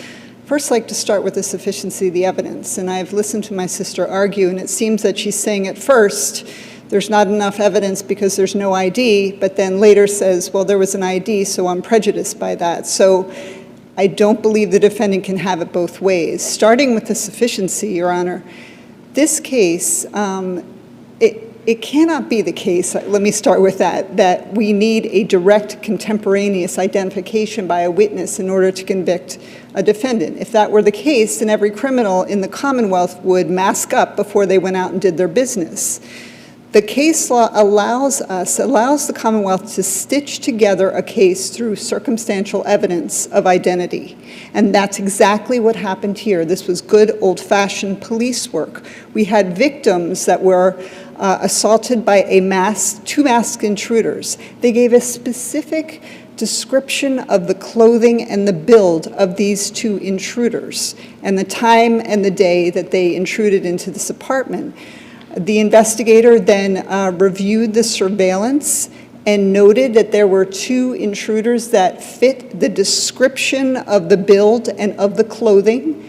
And then the victims actually identified those intruders from that surveillance footage. So we knew that we had the guys here. And then what they did is took it a step further and tried to ascertain what was the electronic key fob that corresponded with the time that these two people entered the building at that particular stairwell. And they found that fob. That fob has a particular serial number. And I know that Jeter had given, I think he said 2 or 3 fobs away to friends, but each one of those fobs has a specific serial number. It doesn't just say that it's assigned to Jeter. It has a specific serial number. So they ascertained that the specific serial number, that fob was used on that day, and then went back and ascertained that there were multiple times that this particular fob was used to enter the building. And then they corresponded with surveillance footage and found out that there was a particular individual who matched the description in terms of build and of clothing of the original intruders on April 30th, just the month before, on several occasions. Now, on a couple of those occasions, the depiction of this person was actually much clearer than it was on the 30th. And that's the footage that the prosecutor intended to put into evidence in order to piece the case together. Now, there was never an identification of the defendant made by anyone. That was clear from the beginning. No one at trial was making an identification of the defendant. Now, at the end of the day, moving on to what actually happened with the testimony as to identification, Judge Peterson decided that Haj Nazar was going to make an identification of the defendant from one of the surveillance videos or one of the surveillance photos. At the end of the day, that never happened. However, Sergeant Berner did talk about the fact that a person made an identification. It was really no more specific than that. A person made an identification. Now, at the end of the day, Haj Nazar did not end up testifying. It's not clear why, because the sidebar conferences were not transcribed, and the defendant made no attempt to recreate the record here. I can only assume that when Haj Nazar had introduced himself, when the ADA had asked him, "Where are you employed?" and he said, "Kingston Police Department," that at that point, the defense attorney did not want his law enforcement background coming in. Okay, so I wasn't imagining Yes. that. Okay. You were not imagining it. He did not identify himself as a correctional officer, though he is now employed by Kingston PD. He was employed by Plymouth County House of Correction, and that's where he developed a familiarity with the defendant, which would enable him to make that identification. So as far as the piecing together the circumstantial evidence of identification, I believe the arguments I heard today were really akin to more of a closing argument than a required finding argument. Was there enough here in terms of legal sufficiency to get us over the bar? Certainly. We had surveillance footage of someone that the jury could decide could actually be the defendant and compare that image with the person in the courtroom. So we had footage of that. We had a key fob that was associating the defendant to entry on that particular date and time. So there was enough, certainly, to get over the required finding bar.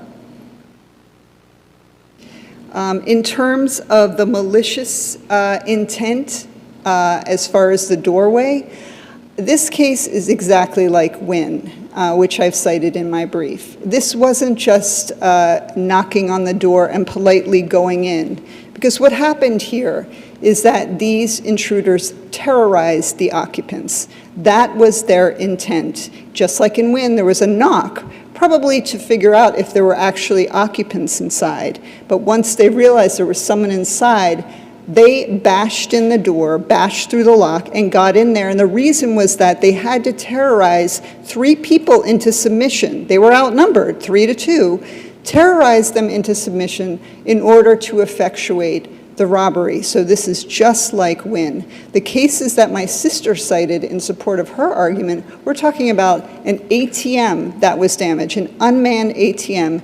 We're also talking about a business that was unoccupied where the perpetrator forced open a door. It's not at all the same here. These intruders had to terrorize these occupants into submission, and that is why they bashed open that door frame with malicious intent. So on that count, I do believe that the Commonwealth put forward sufficient evidence to overcome the required finding bar. Can you address the issue of the unavailability of the recordings? Yes, Your Honor. So just going back to it's about the first 30 pages of Volume 1 of the transcript where they're really going through this. The motion in limine that defense counsel had put forward really was focused on excluding the videos from May 19th, mostly because those videos were not associated with the key fob. I believe that someone that was employed by, maybe the property manager that was employed by the apartment complex happened to see the defendant out in the parking lot and had, or either saw them on video or something like that and got some pictures of him in May.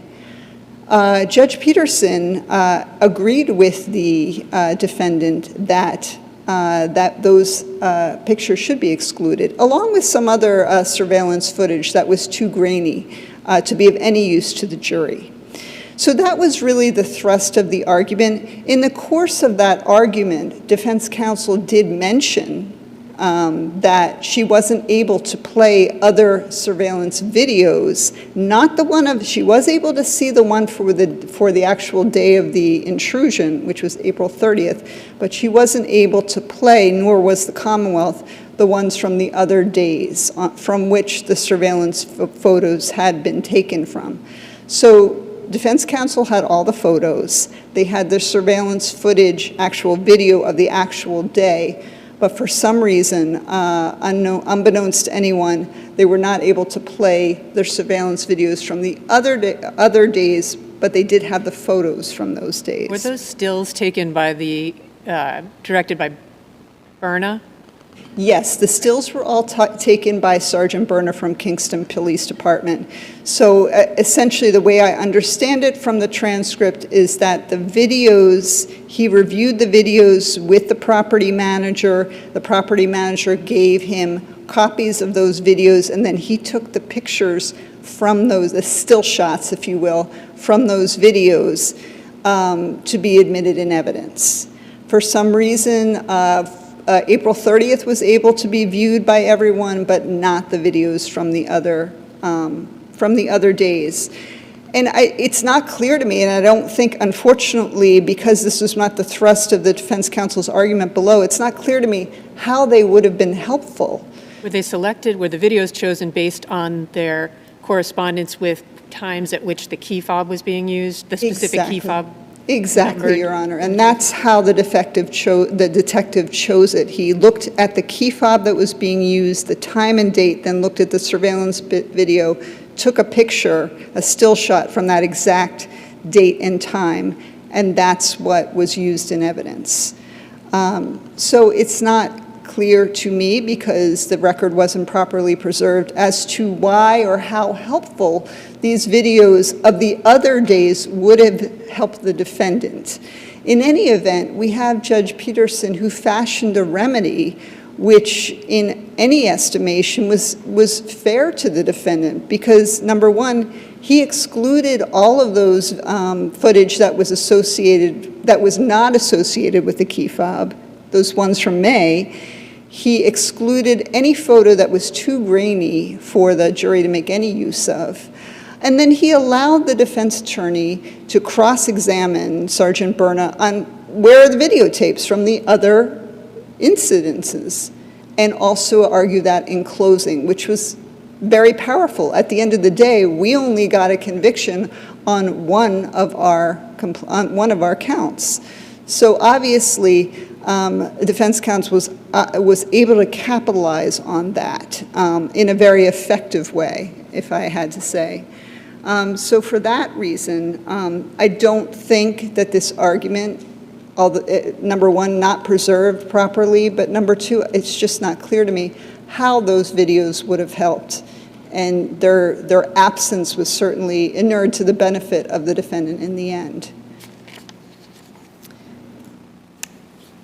If there are any further questions, I will rest on my brief. Thank you both very much. Case is submitted.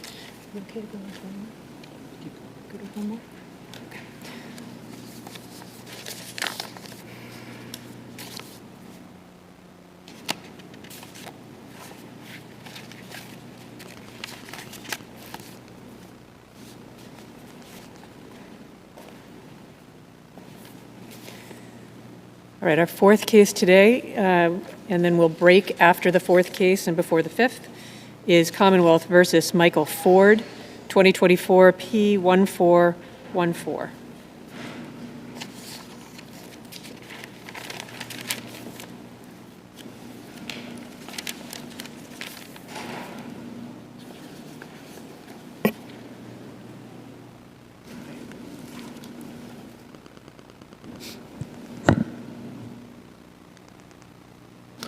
Good morning. May it please the court. Christopher DeMeo for Michael Ford.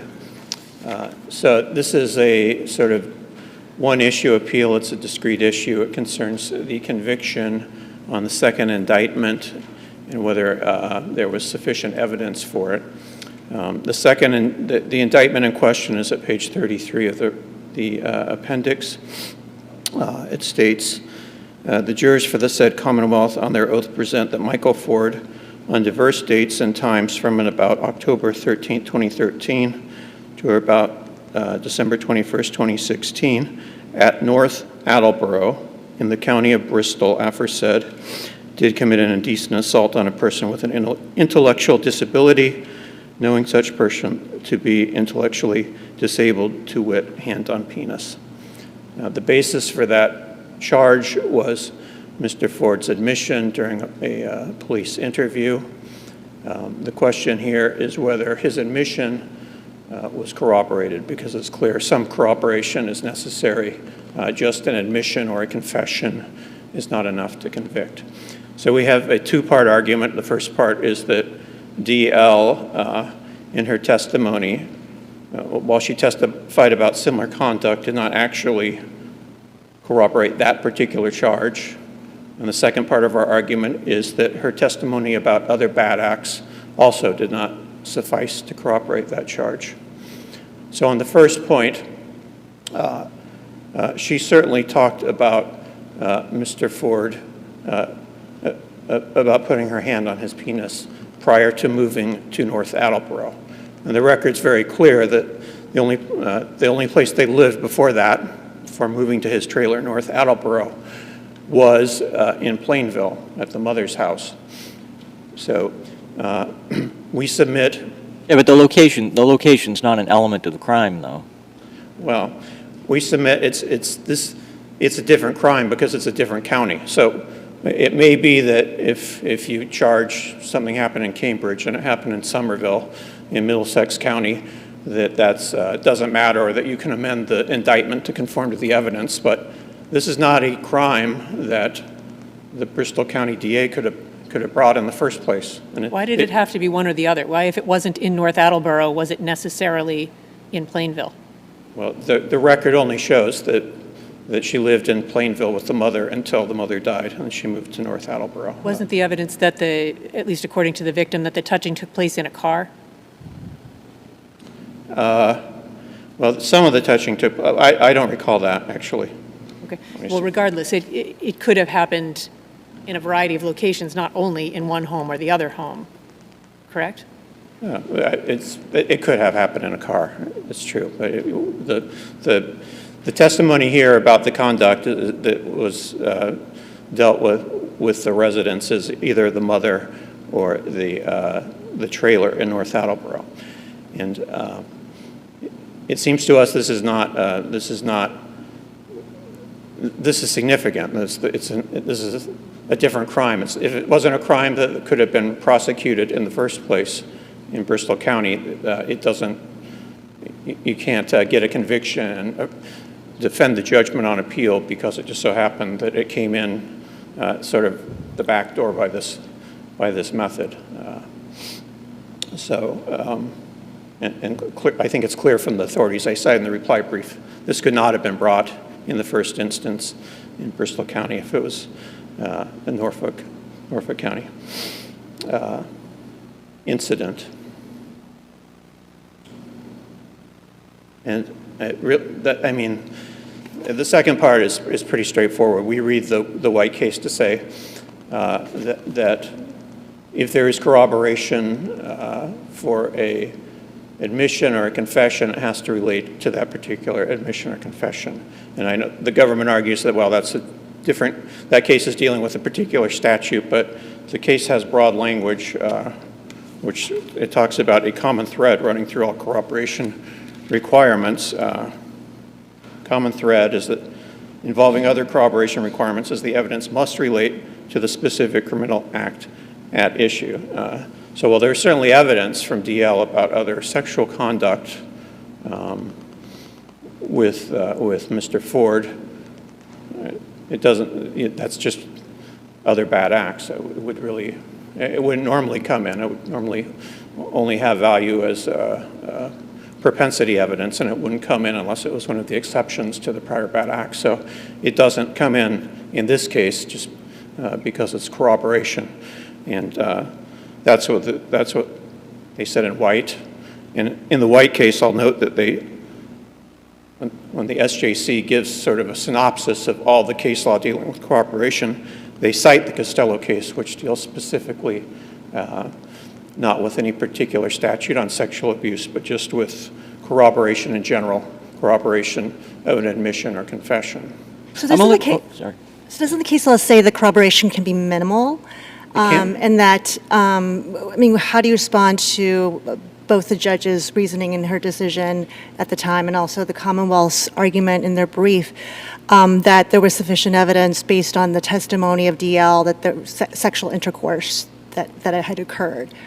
Well, again, I think... And that's not enough to support... It has to be minimal, but it has to be minimal as to the particular crime at issue. So talking about other bad acts, it's not just that it's not minimal, it's that it doesn't relate to the crime.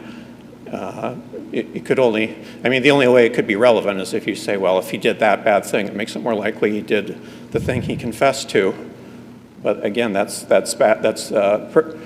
propensity evidence, and if you read the facts of the White case, the defendant had made a confession, and there was plenty of evidence that he had done various bad acts to various children over a period of time, but the SJC threw out the conviction at issue that they threw out.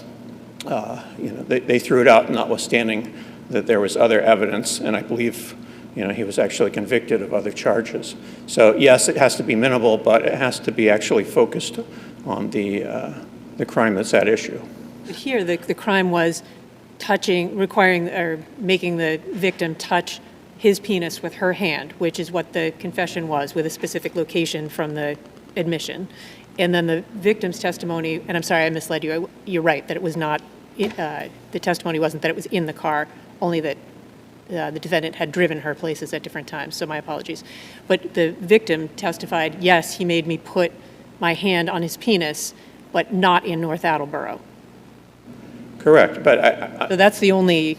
That's why I guess I said at the beginning it's a two-part argument, because as I see it, is under the first part, I'm establishing that what DL is talking about in her testimony is not the crime in the indictment. So if the court buys that, then the question is, well, what is the value of that testimony or any of her other testimony about sexual intercourse? Why is that not the same crime? If it's the same act, even if the location of it is not an element, as Justice Hodgens pointed out, I think correctly, and the evidence was not that it did not take place in the county, the evidence was that it did not take place in a particular town in that county, correct?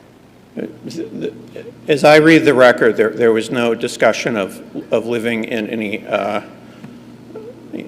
third town that might have also been in Bristol County. So, well, I agree. It's not, generally speaking, the time and place of a crime is not an element of the crime, and that and indictments can be amended. I agree. But when you have the wrong county, it seems to me you're dealing with another crime. I mean, if it's the same crime, then DL corroborated it, and I lose on my first step of the argument, I guess. But what I'm saying is, if it's a different crime, then what she said about hand on the penis is equivalent to what she said about all these various other bad acts that he did, which were sexual in nature, which he was acquitted for. And they're not this crime on page 33 of the record appendix, which is talking about a crime in Bristol County. It doesn't have to be North Attleboro, but it has to be in Bristol County. It's not a case this district attorney could have brought, so it's a different crime. So I'll try and promise this is the last time I ask this question, because I'm not trying to beat a dead horse. But the testimony that it didn't take place in North Attleboro did not require that it take place in a place in which DL had lived, correct? It could have taken place in a whole variety of other places, and she testified that that she had contact outside of either her home or the defendant's home at different times, right? So what I'm asking is, why is it necessarily the case that if it did not take place in North Attleboro, then it did not take place? All right, so I just want to read it briefly so I don't misstate the evidence. All right, so, okay. My hand, he did that before I had to move to North Attleboro. He forced me to do it. All right, and then did it happen more than one time? All right, did it ever happen in North Attleboro? No, I'm sweating. Do you understand my question? He did it when my mother was in nursing home. He did it. And then they go on, did you ever have to do it in the trailer? No. I think from the evidence, her mother was in the nursing home when they were living in Plainfield. Now, is it theoretically possible that, they went out in a car somewhere, and this did happen in Bristol County? I don't know. It's theoretically possible, but I mean, it's the Commonwealth's burden to provide the corroboration. That's part of their burden of proof. And well, wait a minute though. But this is where I struggled at the beginning of this case to understand why the Ford case even applies here, because the Commonwealth doesn't have to provide corroborating evidence beyond the victim's own testimony. And this court said it. Justice Rubin wrote an opinion, Santos, Commonwealth v. Santos in 2021, where it said a testimony of the victim alone, standing alone, is sufficient to support a finding beyond a reasonable doubt. So the defendant's statement may have corroborated what you said, may not have, but her testimony alone is enough to carry the day, isn't it? It would be enough to carry the day if this had been a Norfolk County case, but I don't see. Okay, yeah, but can't jurors take some of what the victim says and some of what the defendant says in his statement, both coming from the Commonwealth's case in chief? Can't they pick a little bit from each one and piece it together and say, yeah, he's guilty? That seems to me kind of the argument that the prosecution made in the White case, which is where the brother had seen certain conduct that the defendant allegedly had done to his daughter, to the sister, and they tried to kind of put it together in a similar way and argue that it's, a course of conduct or it's good enough. And the way I read the White case is it has to be evidence, perhaps minimal. It doesn't have to be much, but it has to go to the particular crime at issue. So if it's a different crime, and certainly, yes, her testimony would be enough. I'm not disputing that her testimony is in itself not enough if credited to convict. I'm just arguing that in this case here, because of the way it was indicted and because of the way her testimony came in about another county, It's not substantive testimony like it was in the case you mentioned with Justice Rubin. She's talking about another county. So that's the distinction I make here. But I'm not disputing that point of law that's settled.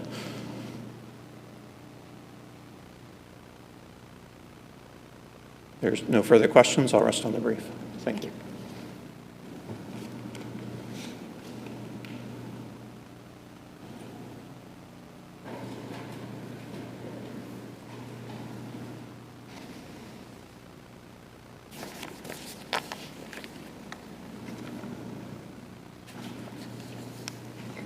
Good morning, members of the panel. May it please the court, Jennifer Thompson for the Commonwealth, Bristol County. Here, I'd respectfully ask you to affirm the defendant's conviction. There was sufficient corroboration of the crime alleged, the indecent assault and battery on the victim, hand to penis in this case. Just to clarify, the complaining witness, DL, did testify that the indecent assault and battery happened on one occasion in the car. That was not clarified exactly where the car was, so we don't know, based on her testimony, exactly what county she was in. But that, combined with the defendant's admissions that he had engaged in this particular act as well with the victim in his own home in North Attleboro, I'd say is enough to prove that count. The issue with that is the act alleged by DL in the vehicle occurred before the dates of the indictments. But I'd suggest that that's irrelevant here for corroboration purposes. So under the Ford rule, we only need evidence that's corroborating evidence that a crime was committed by someone, a real crime, not imagined. And again, that corroboration, that evidence needs only to be minimal. I think there's some confusion in the appellant's argument related to White, because White was a narrow issue in the standard set forth, and White doesn't apply to cases with admissions. The Ford rule still remains the Ford rule, where we only need some evidence that a crime was committed by someone to corroborate the defendant's admission. There's no need to corroborate an element of the crime, just the fact that the crime was committed here. And I'd suggest the testimony of DL was enough to do that, as Judge Dupuy correctly ruled in her denial of the defendant's motion for directed verdict. She cited several cases that reiterated the Ford rule that there only need to be some evidence. And here, there was sufficient evidence to corroborate the defendant's confession. DL had testified that the defendant had her use her hand on his penis on another occasion. I'd suggest that's enough to corroborate the defendant's admission that he had her perform this same act later while they lived together in the trailer. But in addition to that evidence, DL also described other sexual acts that the defendant engaged in with her, including vaginal and anal intercourse, which she alleged she did not consent to. The defendant in his interview confirmed those acts as well. So I'd suggest that all that evidence also corroborates the indecent assault and battery.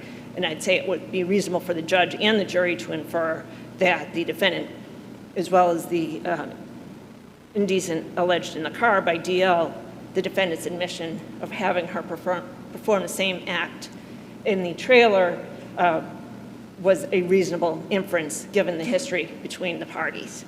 So I'd suggest that the corroboration was sufficient here in order to sustain a verdict, as well as sustain the judge's denial of the motion. Well, what do you think of that? Does the Ford rule even come into play in a case where you have a victim who comes in and testifies what was done to her? The Commonwealth's not relying exclusively on the defendant's statement to the police in order to procure a conviction. So why are we even unpacking the rule under Commonwealth versus Ford? It seems like it doesn't apply in these circumstances. Well, I guess, it's the appellant's argument that's the Ford rule you could see it either way, I suppose, because the issue with the indictment is the jury came back with a guilty verdict on the indecent assault and battery that occurred within a specific time period in North Attleboro. So if to leave it as the jury convicted on the indecent assault and battery might lead to some argument that we were unsure of what the jury convicted on here. But with her testimony, in addition to the defendant's testimony, his admission was paramount, I guess, to the decision here by the jury that, he admitted to that act. We have two different acts described, two of the same acts described, but in different locations in different time periods. So I think it would be appropriate to argue the Ford rule does apply in this particular circumstances, even though we could argue it doesn't based on the victim's testimony. It was a little equivocal and ambiguous. First, she indicated that, yes, it happened in North Attleboro, but then denied it happened while she was living in North Attleboro. So I think the jury could still find guilty on that charge based on her testimony combined with the defendant's admission. We don't even need to reach Ford at that point. But the argument could be made that the admission needed to be corroborated. And we'd suggest that it certainly had been based on the testimony. Can it be corroborated by innocent circumstances as well, or does it have to be the actual events surrounding the alleged crimes? Well, I suggest it could be confirmed by innocent circumstances. I think the corroboration is still minimal. I don't think we need to say it has to be related to the specific elements of the crime, and that's in Villalta Duarte, the victim didn't testify. In Shepard, the victim didn't testify, so the court relied on other circumstances that would suggest or corroborate the defendant's admissions. In Costello, I don't know the exact testimony that came out, but I'd suggest that perhaps in Costello, someone that testified that the victim was alone with the defendant on occasions would spend overnight with him, combined with the defendant's admissions that I had sexual relations with the child that's under 14 would be enough. I think any evidence that would corroborate any portion of, I don't know how to express it, but any evidence that would support any of the allegations, innocent or not, is enough.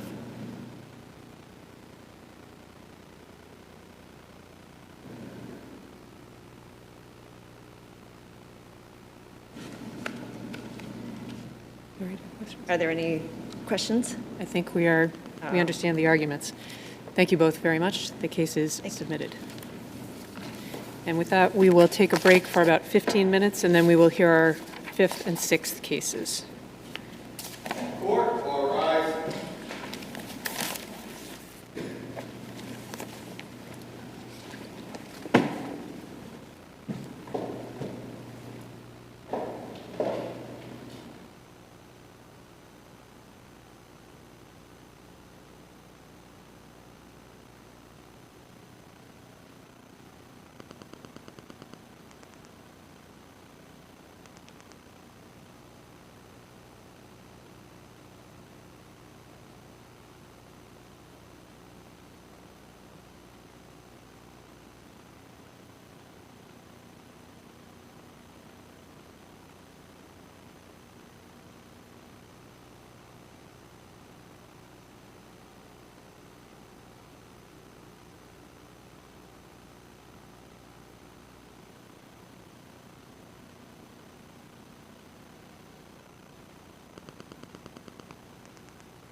Thanks. Good morning again. The fifth case on the list today is 2024 P1277, Susan LeDoux versus Bristol Community College.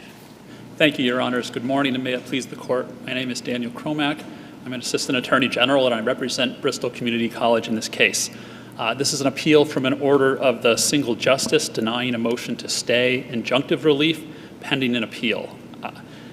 Bristol Community College is seeking a stay in order that impedes the proper functioning of BCC's campus police department by requiring Bristol Community College to pay the plaintiff to do a public safety job that she is not legally qualified to do or legally permitted to do under the Police Reform Act, and also exempting her from disciplinary rules and other provisions of the collective bargaining agreement that apply to all union employees at Bristol Community College in violation of Section 75A. The Superior Court's order should be stayed or at least modified so that the important safeguards of both the Police Reform Act and the collective bargaining agreement can have their desired effect with respect to Susan LeDoux as they do with respect to any other Bristol Community College employee.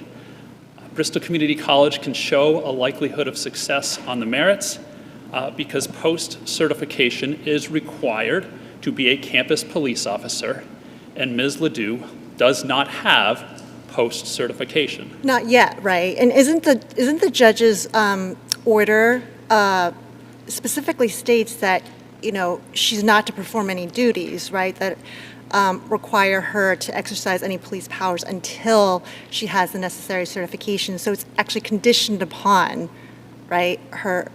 Yes, Your Honor, but the statute says that no agency shall appoint or employ a person as a law enforcement officer unless they're certified by post. So we've currently appointed her and are employing her as a law enforcement officer. We just haven't given her the duties of a campus police officer. Right. So she is still, she still has the title, she still has the appointment, she just doesn't. So we are in violation of the law. It limits the harm from the violation of the law in some ways, but it is still a violation of the statute, and unambiguously so. The jury's verdict is not a substitute for. But if she's not a police officer, how is it a violation? Her title is campus police officer, and she is being paid under the collective bargaining agreement as a campus police officer. But she has no powers of a police officer, right? Correct. And you're saying it still violates the law? Yes, there isn't a situation in the post statute that permits you to be appointed to the position but assign different duties. It's just straightforward. It says no person shall be appointed or employed as a campus police officer without post certification. So she's supposed to have it no matter what if she's going to be a campus police officer. And I understand that's only her title and she doesn't have the duties, but it's still a violation of the statute. Has Post addressed the question of what the requirements are for a person in LeDoux's position? I'm sorry, Your Honor? Has Post addressed what the requirements are for a person in LeDoux's position who is reappointed, so to speak, for the reasons that she was reappointed in this case? So I don't know the status of Ms. LeDoux's post application or certification or what they have indicated. We know that we're not supposed to certify or have anybody who is employed as a campus police officer who is not certified by Post, and she is not. Post certification is intended to improve public safety by protecting the public from untrained or unqualified police officers and regulating their conduct once they are trained.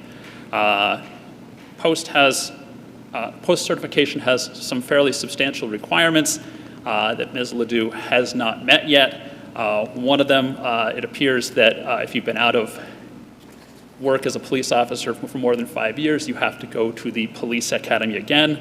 There is a physical fitness evaluation. There is a psychological fitness evaluation, which is required of all officers, and there's with good reason. We want people to be psychologically capable of handling the stresses and responsibilities of being a campus police officer.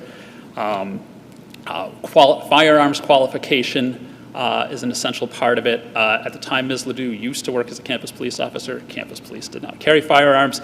Since then, in response to school shootings and other public safety type events, we armed the campus police officers in 2014, and we had requirements, and now Post has requirements that you be qualified by a certified firearms instructor. There's a big difference between having a firearm license and being trained and sufficiently accurate to use a firearm on a crowded college campus in the event of an emergency. So it's a big difference.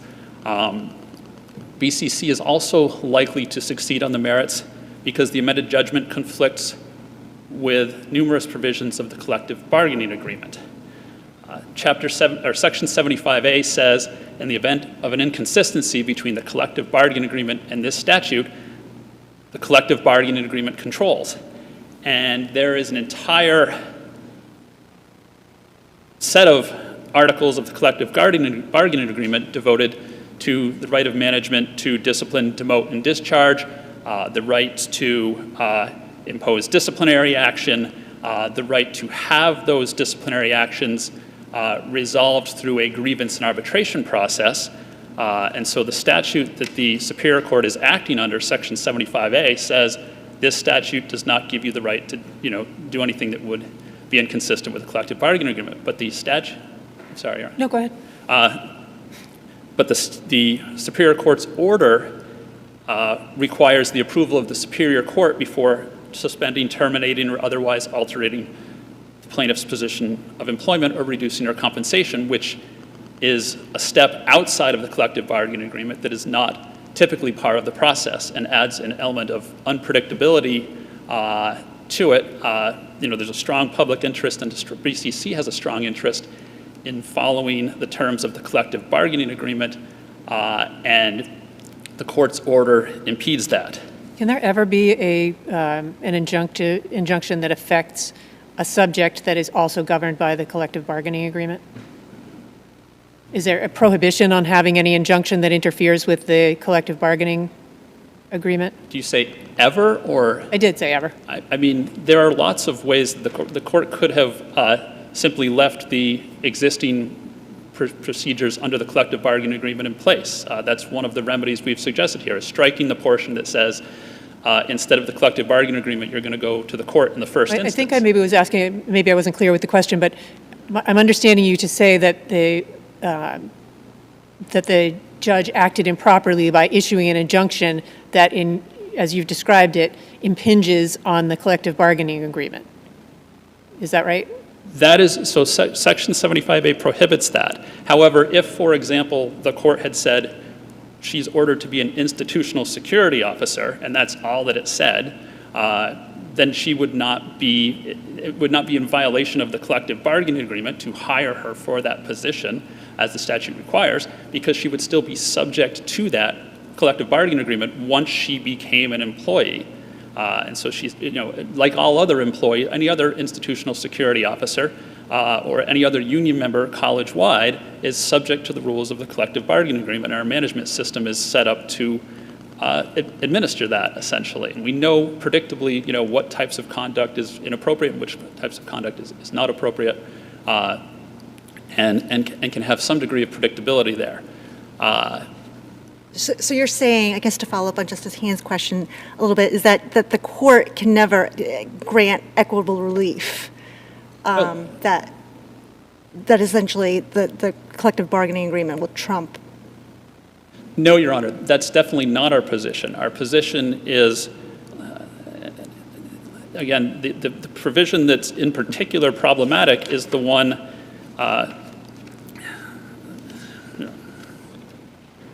paragraph 6 of the court's order that requires the approval of the Superior Court for any future actions when there's already a procedure in place for that under collective bargaining agreement. If you struck paragraph 6, that would eliminate the particular conflict I'm talking about now, because she could still be appointed as an institutional security officer, but just subject to the same rules as all the other employees under the collective bargaining agreement. And that would be consistent with both the statute, 75A, and the collective bargaining agreement. So it's not that there can never be injunctive relief. It's that in this situation where the relief goes beyond giving her a job, which is authorized under the statute, and also tries to describe the specific terms of her employment, which are different from what the collective bargaining agreement says. Another way that it's different from the collective bargaining agreement is in the pay and duty structures. The pay and duty structures for a campus police officer and an institutional security officer are laid out in the collective bargaining agreement and in the job descriptions incorporated by reference therein and in the different pay grades. And so someone who is, and it also requires, the collective bargaining agreement requires someone who is paid as a campus police officer, which Ms. LEDOUX is, to be certified by post. So she is not certified by post. So it is a violation of the collective bargaining agreement to pay her as if she is certified by post, because that pay grade is exclusively reserved for people who have the required certifications and the required qualifications. And so again, this isn't a restriction on her having any job. It is a restriction on her having, a collective bargaining restriction on her having a job that she is not legally permitted to have. And what this does is this impedes the functioning of the public safety department. But here's the question that I'm interested in hearing from you. I think this is what you're getting to, is what's the irreparable harm? I know that the single justice didn't reach that question, but what's the irreparable harm to BCC in this structure? Thank you, Your Honor. This is a public safety issue that limits the efficient and effective functioning of BCC's campus police department. Campus police officers are armed first responders that protect BCC students, staff, faculty, and visitors. Was this position created for Ms. LEDOUX after the judge's order? Yes, Your Honor. Okay. And again, but by creating this position and by paying her for a job where we are not getting an armed first responder, it deprives us of the opportunity to use that money to pay someone who could actually do the job. But is the argument, if you had to create the position, it wasn't as though you took a person who had the ability to, for example, carry firearms on the job and replaced them with someone who could not. You took a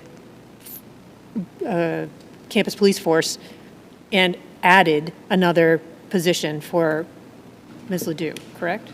We replaced someone who was a contract campus security officer, essentially, not someone who was a member of the collective bargaining a union member, and we replaced them. But that costs more money, and that's money we can't use to either train or staff or equip the people in our office. So, you know, that is money that is public state. That is part of the public. Money is not, you know, unlimited.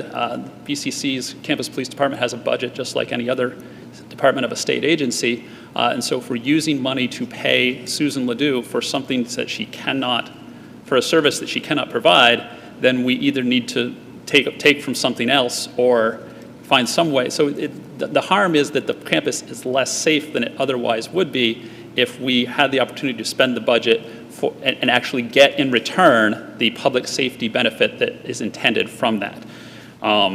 Did the college ask for a deadline for the officer to comply with post? No, Your Honor, we haven't. The court had set a reasonable time. I don't know the current status of. So this could go on for, I mean, theoretically, she could ride it right to the end to retirement in this temporary sort of made-up position. Yes, Your Honor, that is certainly a concern. You know, was not the concern we were attempting to address 4 days after the court's order on October 28th when we were originally before the single justice, but it is a concern we might revisit at some time. I thought maybe we would learn the status of it in the appellate brief, but I don't know the current status of Ms. LEDOUX's application. But it is, you know, having a campus police officer who does not have post-required training, experience, firearms qualifications, and psychological clearance does undermine the functioning of the campus police department. And again, it would be better, obviously, to have someone who is in a campus police officer job who can do those things. It would be better to use, you know, that money to buy equipment that we can actually use. It's essentially paying for something that doesn't in any way improve the safety of the campus police department. So we're using a portion of our budget to pay a salary for which she does not qualify. It also, post, in addition, holds people to, you know, they have to get recertified. And so every year, you have to maintain conduct that will be sufficient that you can get recertified by post. She doesn't have that same incentive. Similarly, no doesn't have the incentive to follow the collective bargaining agreement. A situation where a police officer is not subject to the usual rules is typically what we were trying to avoid with the Police Reform Act and with the collective bargaining agreement. It's a situation that we would like to avoid. There's also a strong public interest in enforcing the high standards for police officers set by the Police Reform Act. If Your Honor doesn't have any further questions. Yes. Thank you very much. Thank you so much.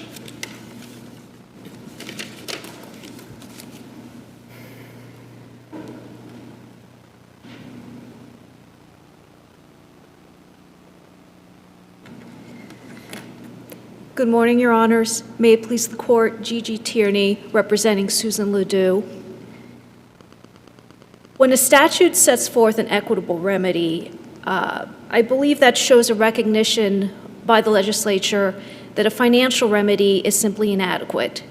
And that is shown in the Section 75A, setting forth that an employee is supposed to be placed in a suitable job after they have recovered from a workplace injury. There's and I might be skipping over the likelihood of success here, but I want to really address the public interest here that is set forth by that statute of returning people to work, a recognition that we want people back in their jobs, in their careers. Doesn't the statute also say that the suitable job must be available? I'm not sure that it says must be available. It does say suitable job.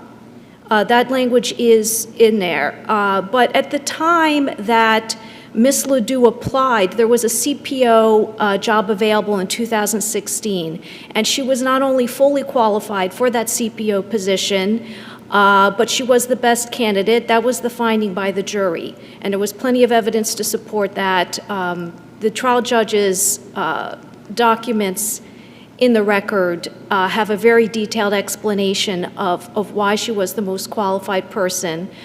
Fast forward to present time, right? And so the other side is arguing, right, that she's not meeting the requirements. She does not, and the trial judge recognized that by indicating that she would not be put into the CPO position, the campus police officer position, but that she would be trying to, split the difference, I suppose, of she's performing what's called an institutional security officer duties. That's the civilian level. But she also, through no fault of her own, in fact, because of BCC's wrongdoing, is the only reason why she's not a campus police officer today. At the time in 2016, when BCC retaliated against her and refused to put her into that position wrongfully, that's why she's not there today. And so, there's the misfortune of, the laws have changed. Now, talking about the post requirements, yes, the standard requirement for someone who's been out of the job is that they do the police academy again. There are some certain new courses that were not present. Now, she did pass the police academy in the past. She had nearly 20 years of work with BCC. The first few years were as an ISO, and then I believe it might have been in 97 or 98, something like that, she became a police officer. She met all those requirements. The only reason she doesn't meet them today is because she was forced out of her job and she wasn't rehired. She was not rehired, improperly. So the opportunity now, though, to try and get certified under the current. She has. There are mechanisms under the regulations to modify the requirements. So even though it says you have to go back to the police academy, there is under section 3.04 subsection 3 a mechanism where you have to try to communicate with Post and get them to approve modified requirements. Unfortunately, this time I can't tell you. I know there hasn't been any kind of agreement on what the requirements would be, but there is a process for doing that.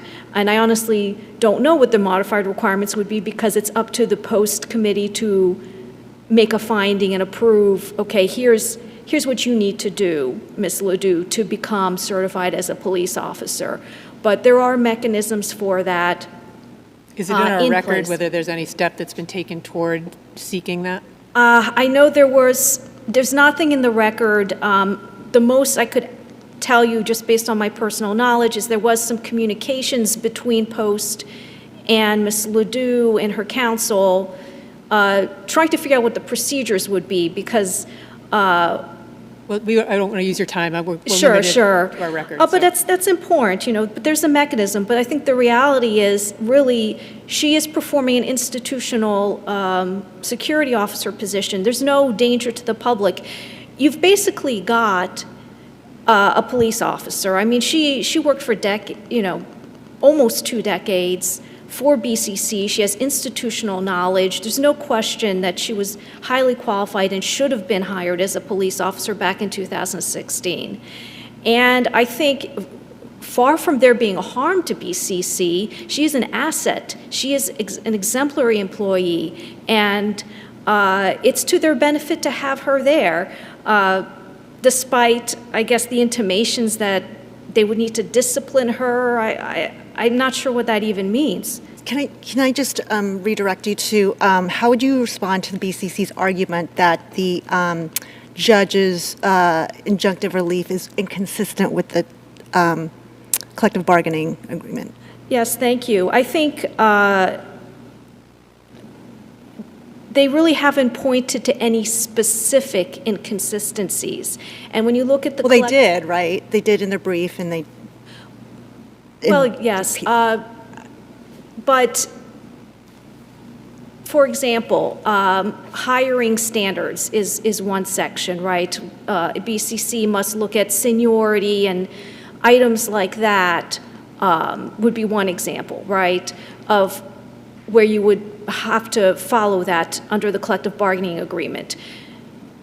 Under 75A, you only have a hiring preference over non-employees. So if there's an existing employee who has seniority, no, Ms. LEDOUX would not have a hiring preference. So there's no conflict with factors like that that only apply to current employees. The other thing I would point out is that looking at Article 2 and Article 4, the collective bargaining agreement is explicit that when it doesn't speak and it doesn't control specifically a certain item, management retains its abilities and rights to do things like make hiring decisions, classifying employees, making assignments, where are you going to assign this employee? So the collective bargaining agreement itself is saying, if it's outside the scope of what we're saying here, BCC has the power and the ability to make those decisions.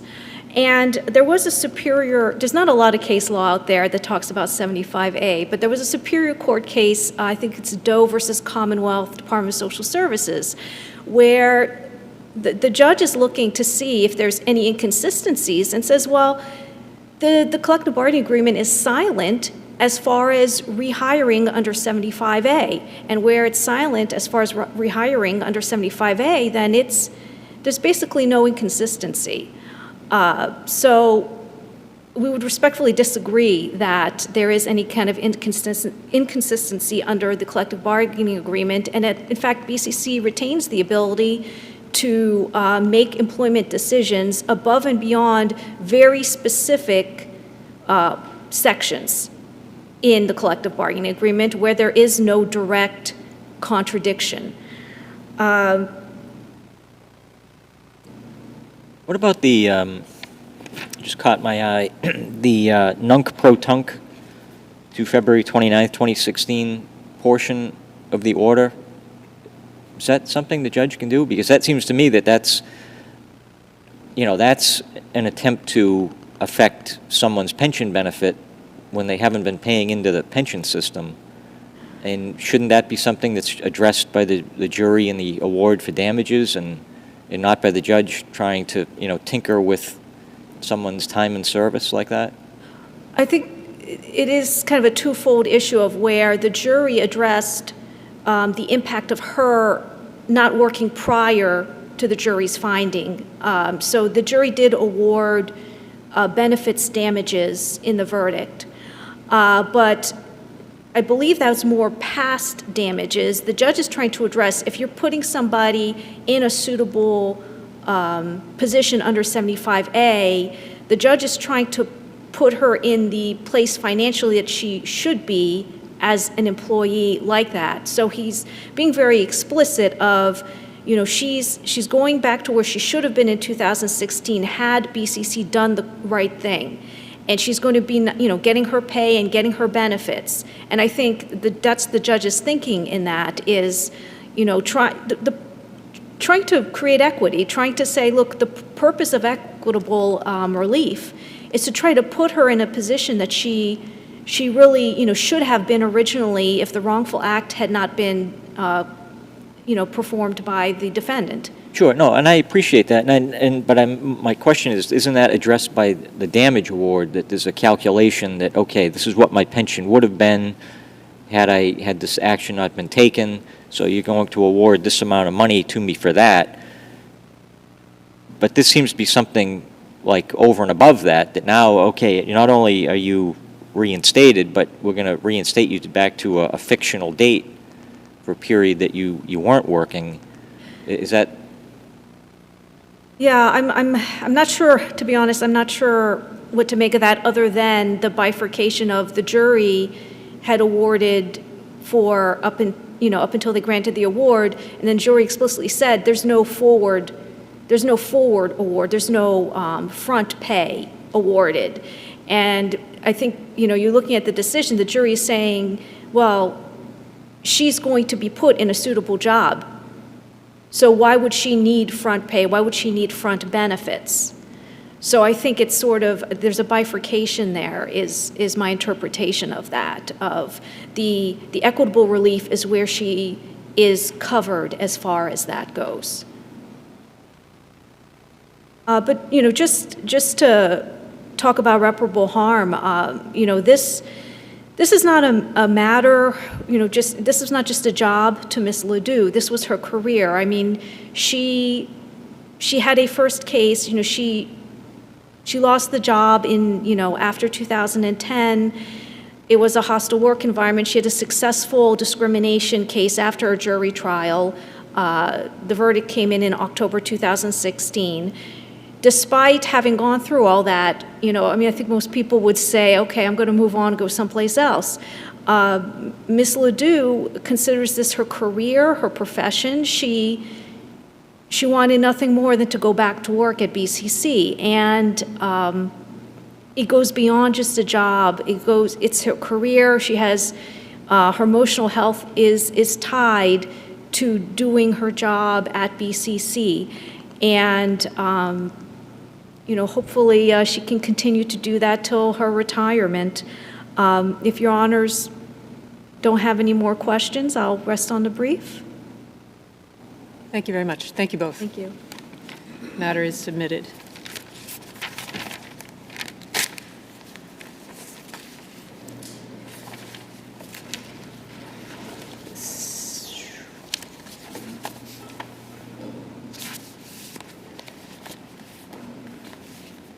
Today's sixth case is the matter of DUANE E. GALBI versus the WAYLAND Zoning Board of Appeals and another, 2024 P1001.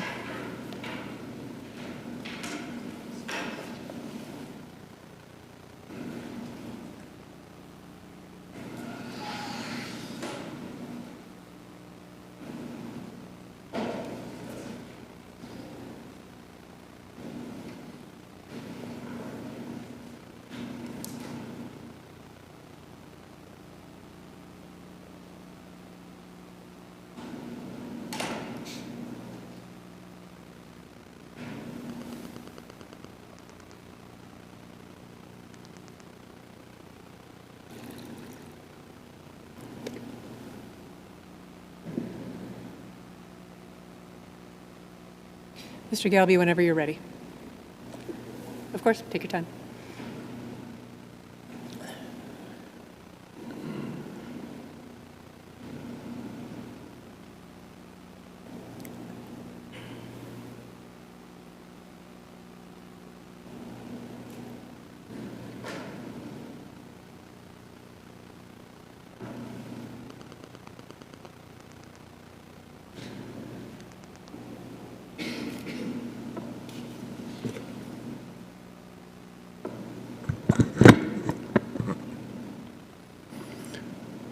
Thank you, Your Honors. DUANE GALBI, appellant, pro se. The key issue in front of the court today is the land court's incorrect denial of GALBI's standing. Given the limited time of this presentation, I'm going to focus on the errors the land court made in 3 key standing arguments that are before this court for review. The land court incorrectly did not comment on the established case law that holds standing can be derived from the use variance in GALBI's immediate neighborhood. The land court incorrectly ignored the credible evidence establishing the tower is less than 900 feet from the GALBI property, and the land court incorrectly ignored the credible evidence establishing the tower extends more than 10 feet above the tree line. Mr. GALBI, could I make sure that I understand your first argument? Do I understand you to be saying that whenever there is a bylaw that says, that prohibits absolutely particular conduct, that any grant of a variance or a special permit from that bylaw grants standing to any person in the town? No, definitely not, Your Honor. Okay. Could you explain that to me? The courts have really bifurcated the kind of the use variance and dimensional variances. So dimensional variants are really just in themselves don't grant standing, and the court has made that clear in multiple cases. But use variants are very different. And does it grant standing to anyone in town? Of course not. You have to have particularized harm, and you have to have a harm that's different from what the community as a whole experiences. And a use variance in your neighborhood is different what the community as a whole experiences, because not the whole community has that use variance in your neighborhood where you reside and own property. And I think the land court kind of tried to imply that, gee, anyone could drive by the tower, therefore GALBI's use is not, or harm is not particular. Well, you have to own and reside. It's not just that you can walk by it. And the courts have made that clear. Thank you.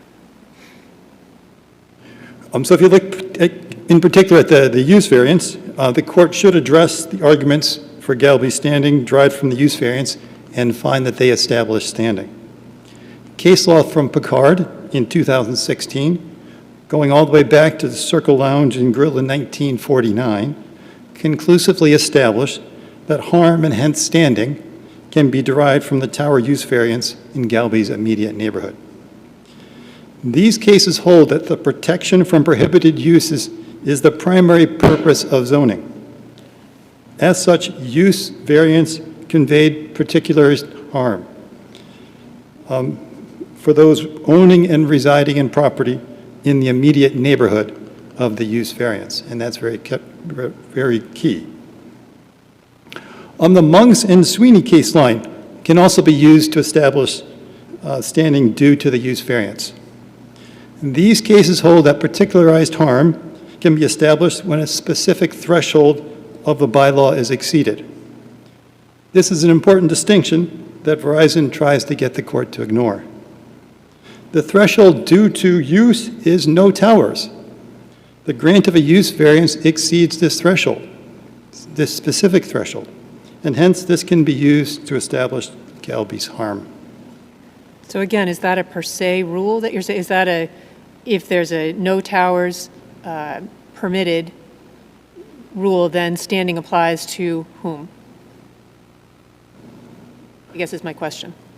If there's a no use. If you're saying right here that the issue is that there was a bylaw that said no towers within X feet. That's different. That's another kind of particularized harm. Here we're just looking at the use of the tower. The bylaw says, really has use issues, and it says there's no use of a tower in the GALBI's residential zone. And so does that give standing to everyone in the residential zone? No, you have to be in proximity, and you have to be in close proximity. Okay. And you have to own and reside in close proximity. Okay. Unlike GALBI does. So all current appellate court's rulings indicate that a new 40A Section 10 use variance conveys standing to those in the immediate vicinity to challenge the use variance grant, as the case I referred to. There is no reason for the court to find otherwise. The court should also find, moving on to the second reason for standing, that the land court's conclusion that no admissible evidence was introduced regarding the distance between GALBI's property and the tower site is clearly erroneous. This court should find the plot plan produced and certified by a registered surveyor, submitted by Verizon, and introduced into evidence by the land court provides admissible evidence and credible evidence about this distance. The court has no reason to doubt the certified plot plan that was submitted by Verizon to the WAYLAND ZBA. Verizon has offered no detailed argument or facts in any brief that the plot plan they submitted to the WAYLAND ZBA is not credible. Did the judge have to credit it? Was the judge required to credit what was depicted or your interpretation of what is depicted on that exhibit? Did the judge have to believe it? Did that judge have to agree that that evidence was true? The judge decided it wasn't admissible. They didn't talk about the credibility. They made no credibility distinction. They said it was unadmissible. I think it's clearly admissible. It was admitted. And I think if the judge had made an argument that it wasn't credible, you would have the ability to say, was that erroneous? And I would argue such a decision would be erroneous if they made it.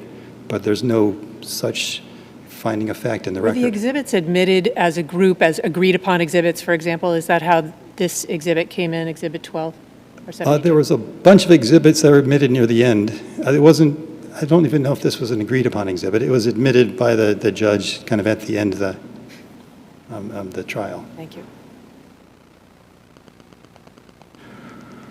Okay, so if we kind of believe that and we should believe that this survey, I can go through the details of it. It's described in the brief. It's a little hard to do without a chalk or without kind of numbers on the description.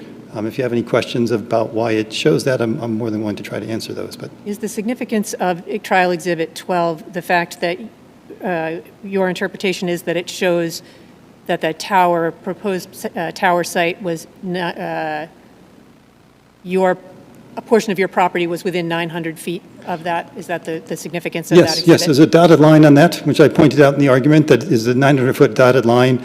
There's kind of an index on that, points out which of the properties is the GALBI property. And if you look at that dotted line, you'll see that dotted line crosses through the GALBI property.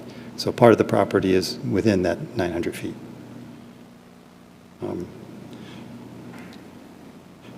So the Wayland bylaws have established the protected right that no tower can be built within 900 feet of a property. And the court should find that Monks and Sweeney, because there's a specific distance, a specific right, that Monks and Sweeney allow GALBI to derive harm from the tower as it violates this specific threshold.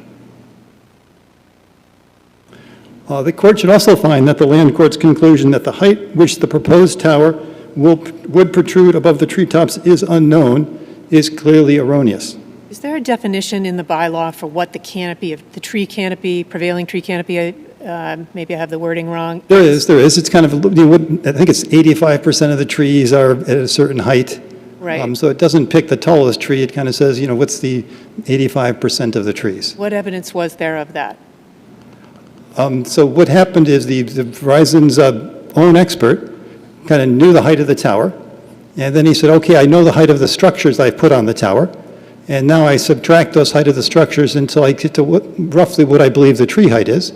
And he said, well, gee, based on the structures and the known height of the tower, I can infer that the tower is 25 feet above the tree line. But is there proof of what that prevailing, it may not matter, but I'm just asking, is there proof of what the tree canopy height was as defined in the bylaws? There is kind of nothing, no direct proof of that. I think one can infer that and correctly infer that, and I think we make inferences all the time based on known values, that if it's 25 feet, there's no tree that's 10 feet kind of below the tower, up to 10 feet below the tower. And the court made no such judgment. They just said there's no evidence at all. And clearly there is evidence, and clearly there's inference evidence. And clearly one would argue that evidence is pretty credible. It came from Verizon's expert.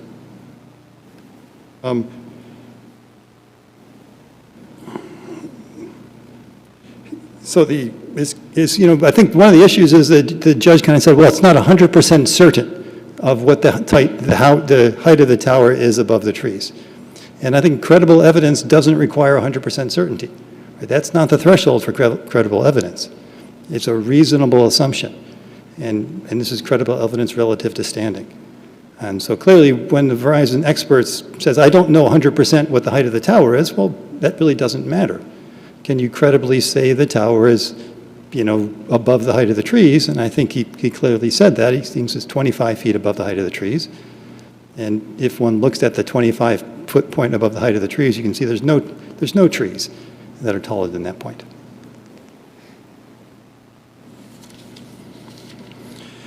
So the 25 feet far exceeds the threshold in the bylaw. So once again, then Monks and Sweeney, which establish if you exceed the threshold, the tower, this exceeding this threshold infers standing. So once standing is established, then the specific counts of the GALBI's complaint indicate this court should remand the case back to the ZBA. The land court decision incorrectly confused the Mullins standard with a 23D Chapter 39 violation standard. The SJC has ruled that 23D takes precedent over Mullins in the Kraftcheck case. The record shows Wayland has accepted 23D. In the case of Wayland, it is inappropriate and unneeded to make any arguments relative to Mullins. So 23D makes it very clear what a person needs to do. The land court decision found that Sachs missed the February 26 meeting and did not file a 23D certification that he review the material. Verizon doesn't dispute this fact. The minutes of the February 26 meeting provide clear evidence of the 23D violation. They provide clear evidence that material was presented at the meeting. Do you agree, Mr. GALBI, that you need to be able to prove your standing before you can challenge the correctness of the underlying process? 100%, Your Honor, yes. That's the reason I started with standing.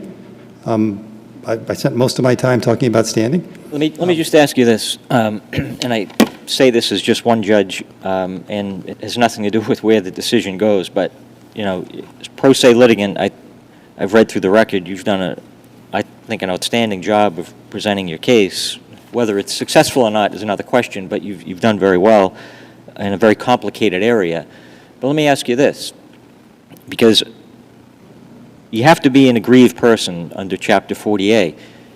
Doesn't the fact that you've presented evidence on a particular hearing date where one of the members wasn't present and then votes anyway down the road, doesn't that make you an aggrieved person?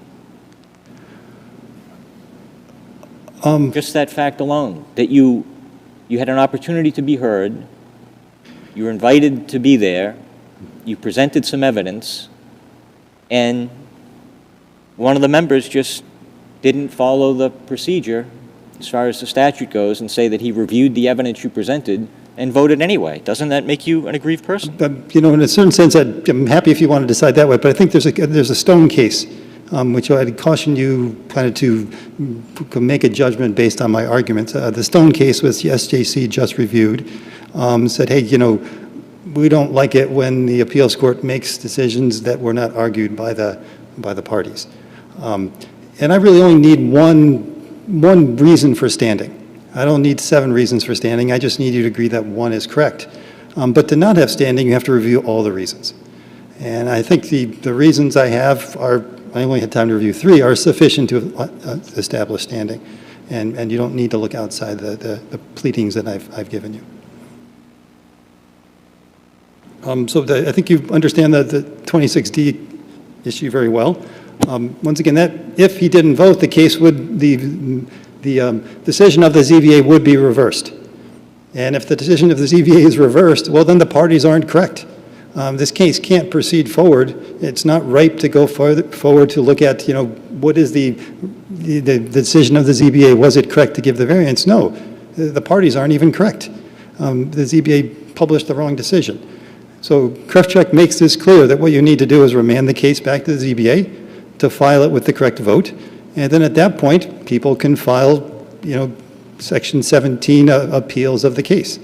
And then it goes forward. So one can't go forward with the wrong parties. And if the decision was reversed by the 23D violation, the case has to go back to the ZBA. The plan for site plan approval kind of is the same. Let me stop you here, Mr. Galbi. Your time has expired. Let me just see whether my colleagues have any questions for you. I assure you that we have read your papers and are very clear on the scope of your arguments, but let me just check. Okay. Anything else?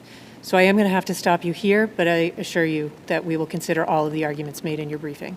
Okay. Thank you, Your Honor.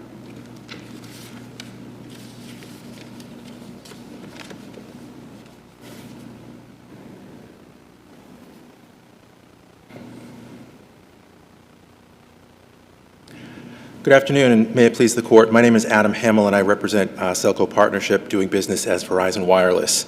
The primary and dispositive issue in this case is whether the appellant had standing under Chapter 40A, Section 17 to challenge... Before we get to that, can I just ask you, why didn't Verizon, the applicant here, why didn't the applicant follow the bylaw and seek site plan review before the planning board first? Certainly so, and we covered this with the land court, and so the issue is that the question in terms of the interpretation of the position that was taken was that site plan approval needs to happen before the ZBA approval if site plan approval is required. And it was the determination of Verizon, and I understand that there was a disagreement between the building inspector and Verizon as to whether or not site plan approval was required. But there was a determination by Verizon that site plan approval, because of the way the project was, it wasn't required. And so that was why they determined that, if site plan approval had been necessary for this project, certainly they would have had to go and get that first. But it was their determination that, it wasn't required because of the nature of the project. Yeah, but see, this kind of goes to the plaintiff's argument about, the planning board being an elected board, that they might be a little bit more responsive to the concerns of the residents. And if an applicant decides to, we're going to short-circuit this process, and we're not going to submit ourselves to the elected board. We're going to go to the ZBA, where we're going to get a better shot at getting this thing through. There's a little bit of force to that argument, isn't there?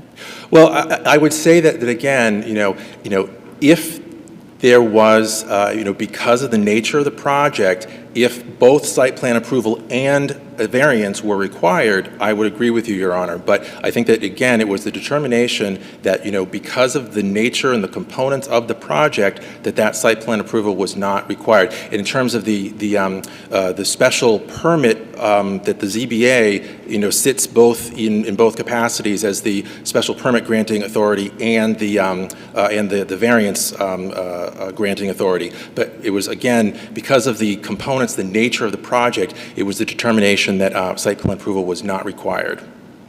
And what about the argument about the hearing process, that you have a public hearing where some evidence is presented by someone in opposition to the project, then the chairman is absent that evening, but then votes anyway. And it's a dispositive vote. It's the vote that carries the day, and otherwise it wouldn't have made it. And doesn't that, in and of itself, demonstrate that there's an aggrieved party here because the opportunity to be heard has been thwarted? Yeah, I don't think that's necessarily the case, Your Honor, because Chapter 40A, Section 17 requires that someone has standing, that they be an aggrieved party, and that's based upon that person having a protected interest under the bylaw and then showing particularized harm to that protected interest. And so what I would say, Your Honor, is that I think that that the person who is,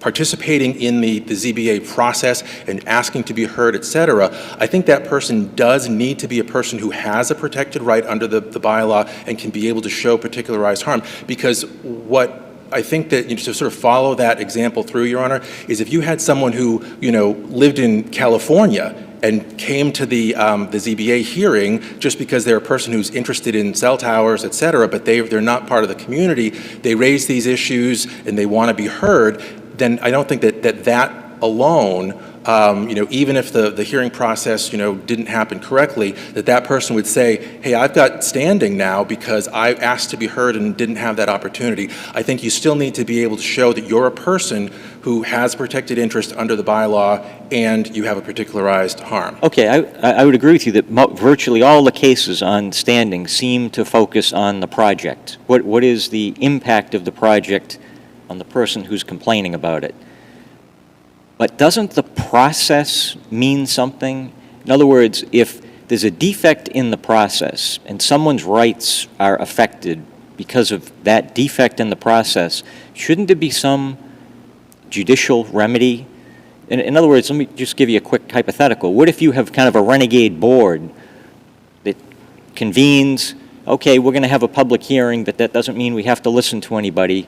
We're not taking any evidence. We know where we're going on this. They close it down very quickly. They just followed the formalities of opening, closing the meeting.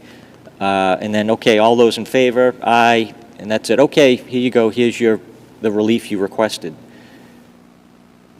Is no one there, let's say someone was there who wanted to present some evidence and wasn't allowed to do so, are they without any judicial remedy at all? I would say if that person is an abutter, if someone who has, a protected right that would be impacted by the project, absolutely. I think that is true. And I'm not suggesting, Your Honor, of course I'm not suggesting that the procedure is unimportant, can be disregarded. The other thing, too, is I would say that I think that I would encourage the court to, look at the rest of the land court's decision with regard to, if there was a procedural defect in this proceeding, looking at the conclusion of the land court with regard to, the Wendy's case again, because it is uncontroverted. The appellant has not disputed the fact that there was a finding that there was a coverage gap and that no reasonable alternatives were found. And so it is indisputable that regardless of what action the ZBA takes, if this case were to be remanded and sent back to the ZBA, regardless of how they vote on it, the Federal Telecommunications Act will require approval of this project. And so under the Wendy's case, it was reasonable for the land court judge to determine that remand would be futile. It would just delay an inevitable result. Well, see, you're identifying the nature of my concern, that if you have a developer, property owner, whatever, an applicant who comes in and invokes some kind of federal law that's, preempting the field here, that all these wonderful bylaws we have, well, they're all for naught because there's a federal law, that you can kind of steamroll a local board by doing that. That they say, well, geez, this is all futile. Why are we even going through this process? What's the point of a public hearing? But there is a point. There is a point of giving people that chance to be heard. And so that's my concern, that if that chance to be heard is illusory, if it's cut off, it just seems to me there should be a remedy.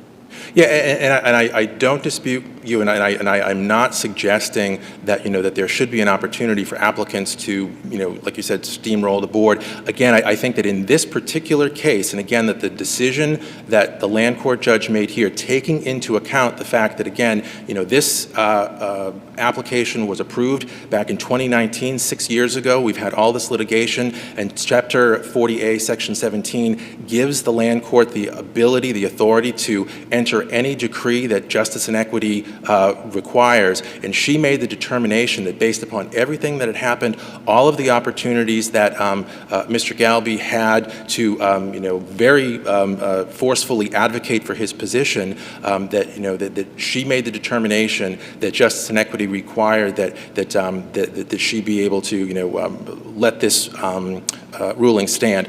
Not if we get beyond even the issue of whether or not they're standing to bring it forward. I did want to, talk specifically on the standing issue about the case law that Mr. GALBI has raised, particularly with regard to the Monks and Sweeney cases. I disagree with his interpretation of those cases, and I think that the Monks case is actually a really good example of what happened in that case is very similar procedurally to what happened in this case. The Monks case is a summary judgment case.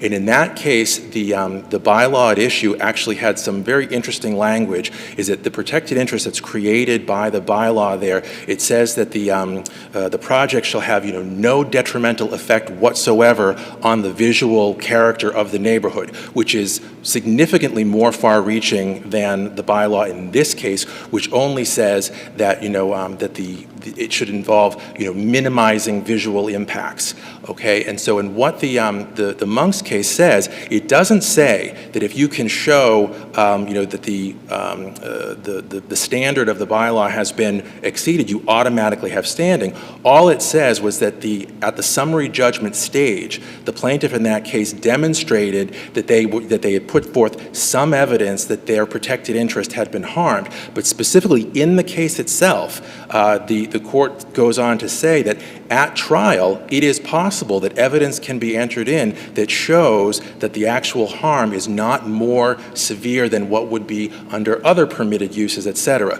So again, in this case, we had a motion for summary judgment. Mr. Galbi put forth, a whole host of reasons that he said that he had standing. The land court disposed of all but one of those at summary judgment, but basically, like in Monks, said, on this issue of, minimizing visual impacts, I think that you've, made enough of a case to survive summary judgment. Let's see what happens at trial. That case was tried. We had a 2-day trial. There were 2 views that the court went on, and the court took into account, factors both inside Mr. Galbi's house, in his front yard, his side yard, from the windows inside the house, the backyard, as well as conditions, on the property and in the neighborhood, and made the determination, which is reviewable for clear error, that those impacts were de minimis, and therefore he had not shown sufficient harm. And even beyond that, the court said even if the harm had been more than de minimis, that she made a finding that, again, that goal, that objective in the bylaws is to just simply minimize visual impacts, and that she said that by reducing the height of the tower from the 140 feet that was requested down to 120 feet, as well as including a requirement for stealthing, that the requirement of the bylaw to minimize visual impacts had been met. I also want to talk a little bit about this provision about 900 feet from the tower site, as well as 10 feet over the tree line. And so I understand that there is a dispute with Mr. Galbi with regard to the evidentiary finding that the judge made. And I think that again, the judge's decision with regard to the objections that were posed to Mr. Skyer's testimony, those would be reviewable for abuse of discretion, and her finding that there was no sufficient evidentiary basis to determine whether or not Mr. Galbi's house is within 900 feet or whether the tower will extend more than 10 feet, that factual finding is subject to a review for clear error. But wasn't the judge's finding there was no admissible evidence of the 900 feet with respect to that? Yes, that's correct. And so again, and the issue there, I think that it is indisputable that the plot plan itself, I mean, that was an agreed upon exhibit. But in terms of the part about the admissible evidence, I think that relates to Mr. Galbi's cross-examination of Verizon's witness, Gregory Skyer, as well as the redirect. I think that's what the land court is referring to there. But again, I think that even if there was a evidentiary basis to find that Mr. Galbi's property is within 900 feet of the tower site, and that the tower extends more than 10 feet above the tree line, again, there has been no showing of any particularized harm. It is not the case, and I believe that I heard Mr. Galbi say earlier today, he agrees that just having that dimensional violation does not in and of itself demonstrate standing. There needs to be some showing of particularized harm. And so again, we're looking at, how is it that this condition is going to harm Mr. Galbi himself? And he provided no evidence of that at all. He didn't testify at trial. He provided no evidence of how this condition is going to harm him individually. If there are no more questions, I would rest on my brief, and I would ask the court to affirm the land court's decision. Thank you very much. Thank you both very much. The matter is submitted. That is our final case for the day. On behalf of the panel, I'd like to thank our court staff, including our security staff, the law clerks, and the oral argument team for setting up the hearing today, and to thank all of the litigants and advocates who appeared here today. Thank you.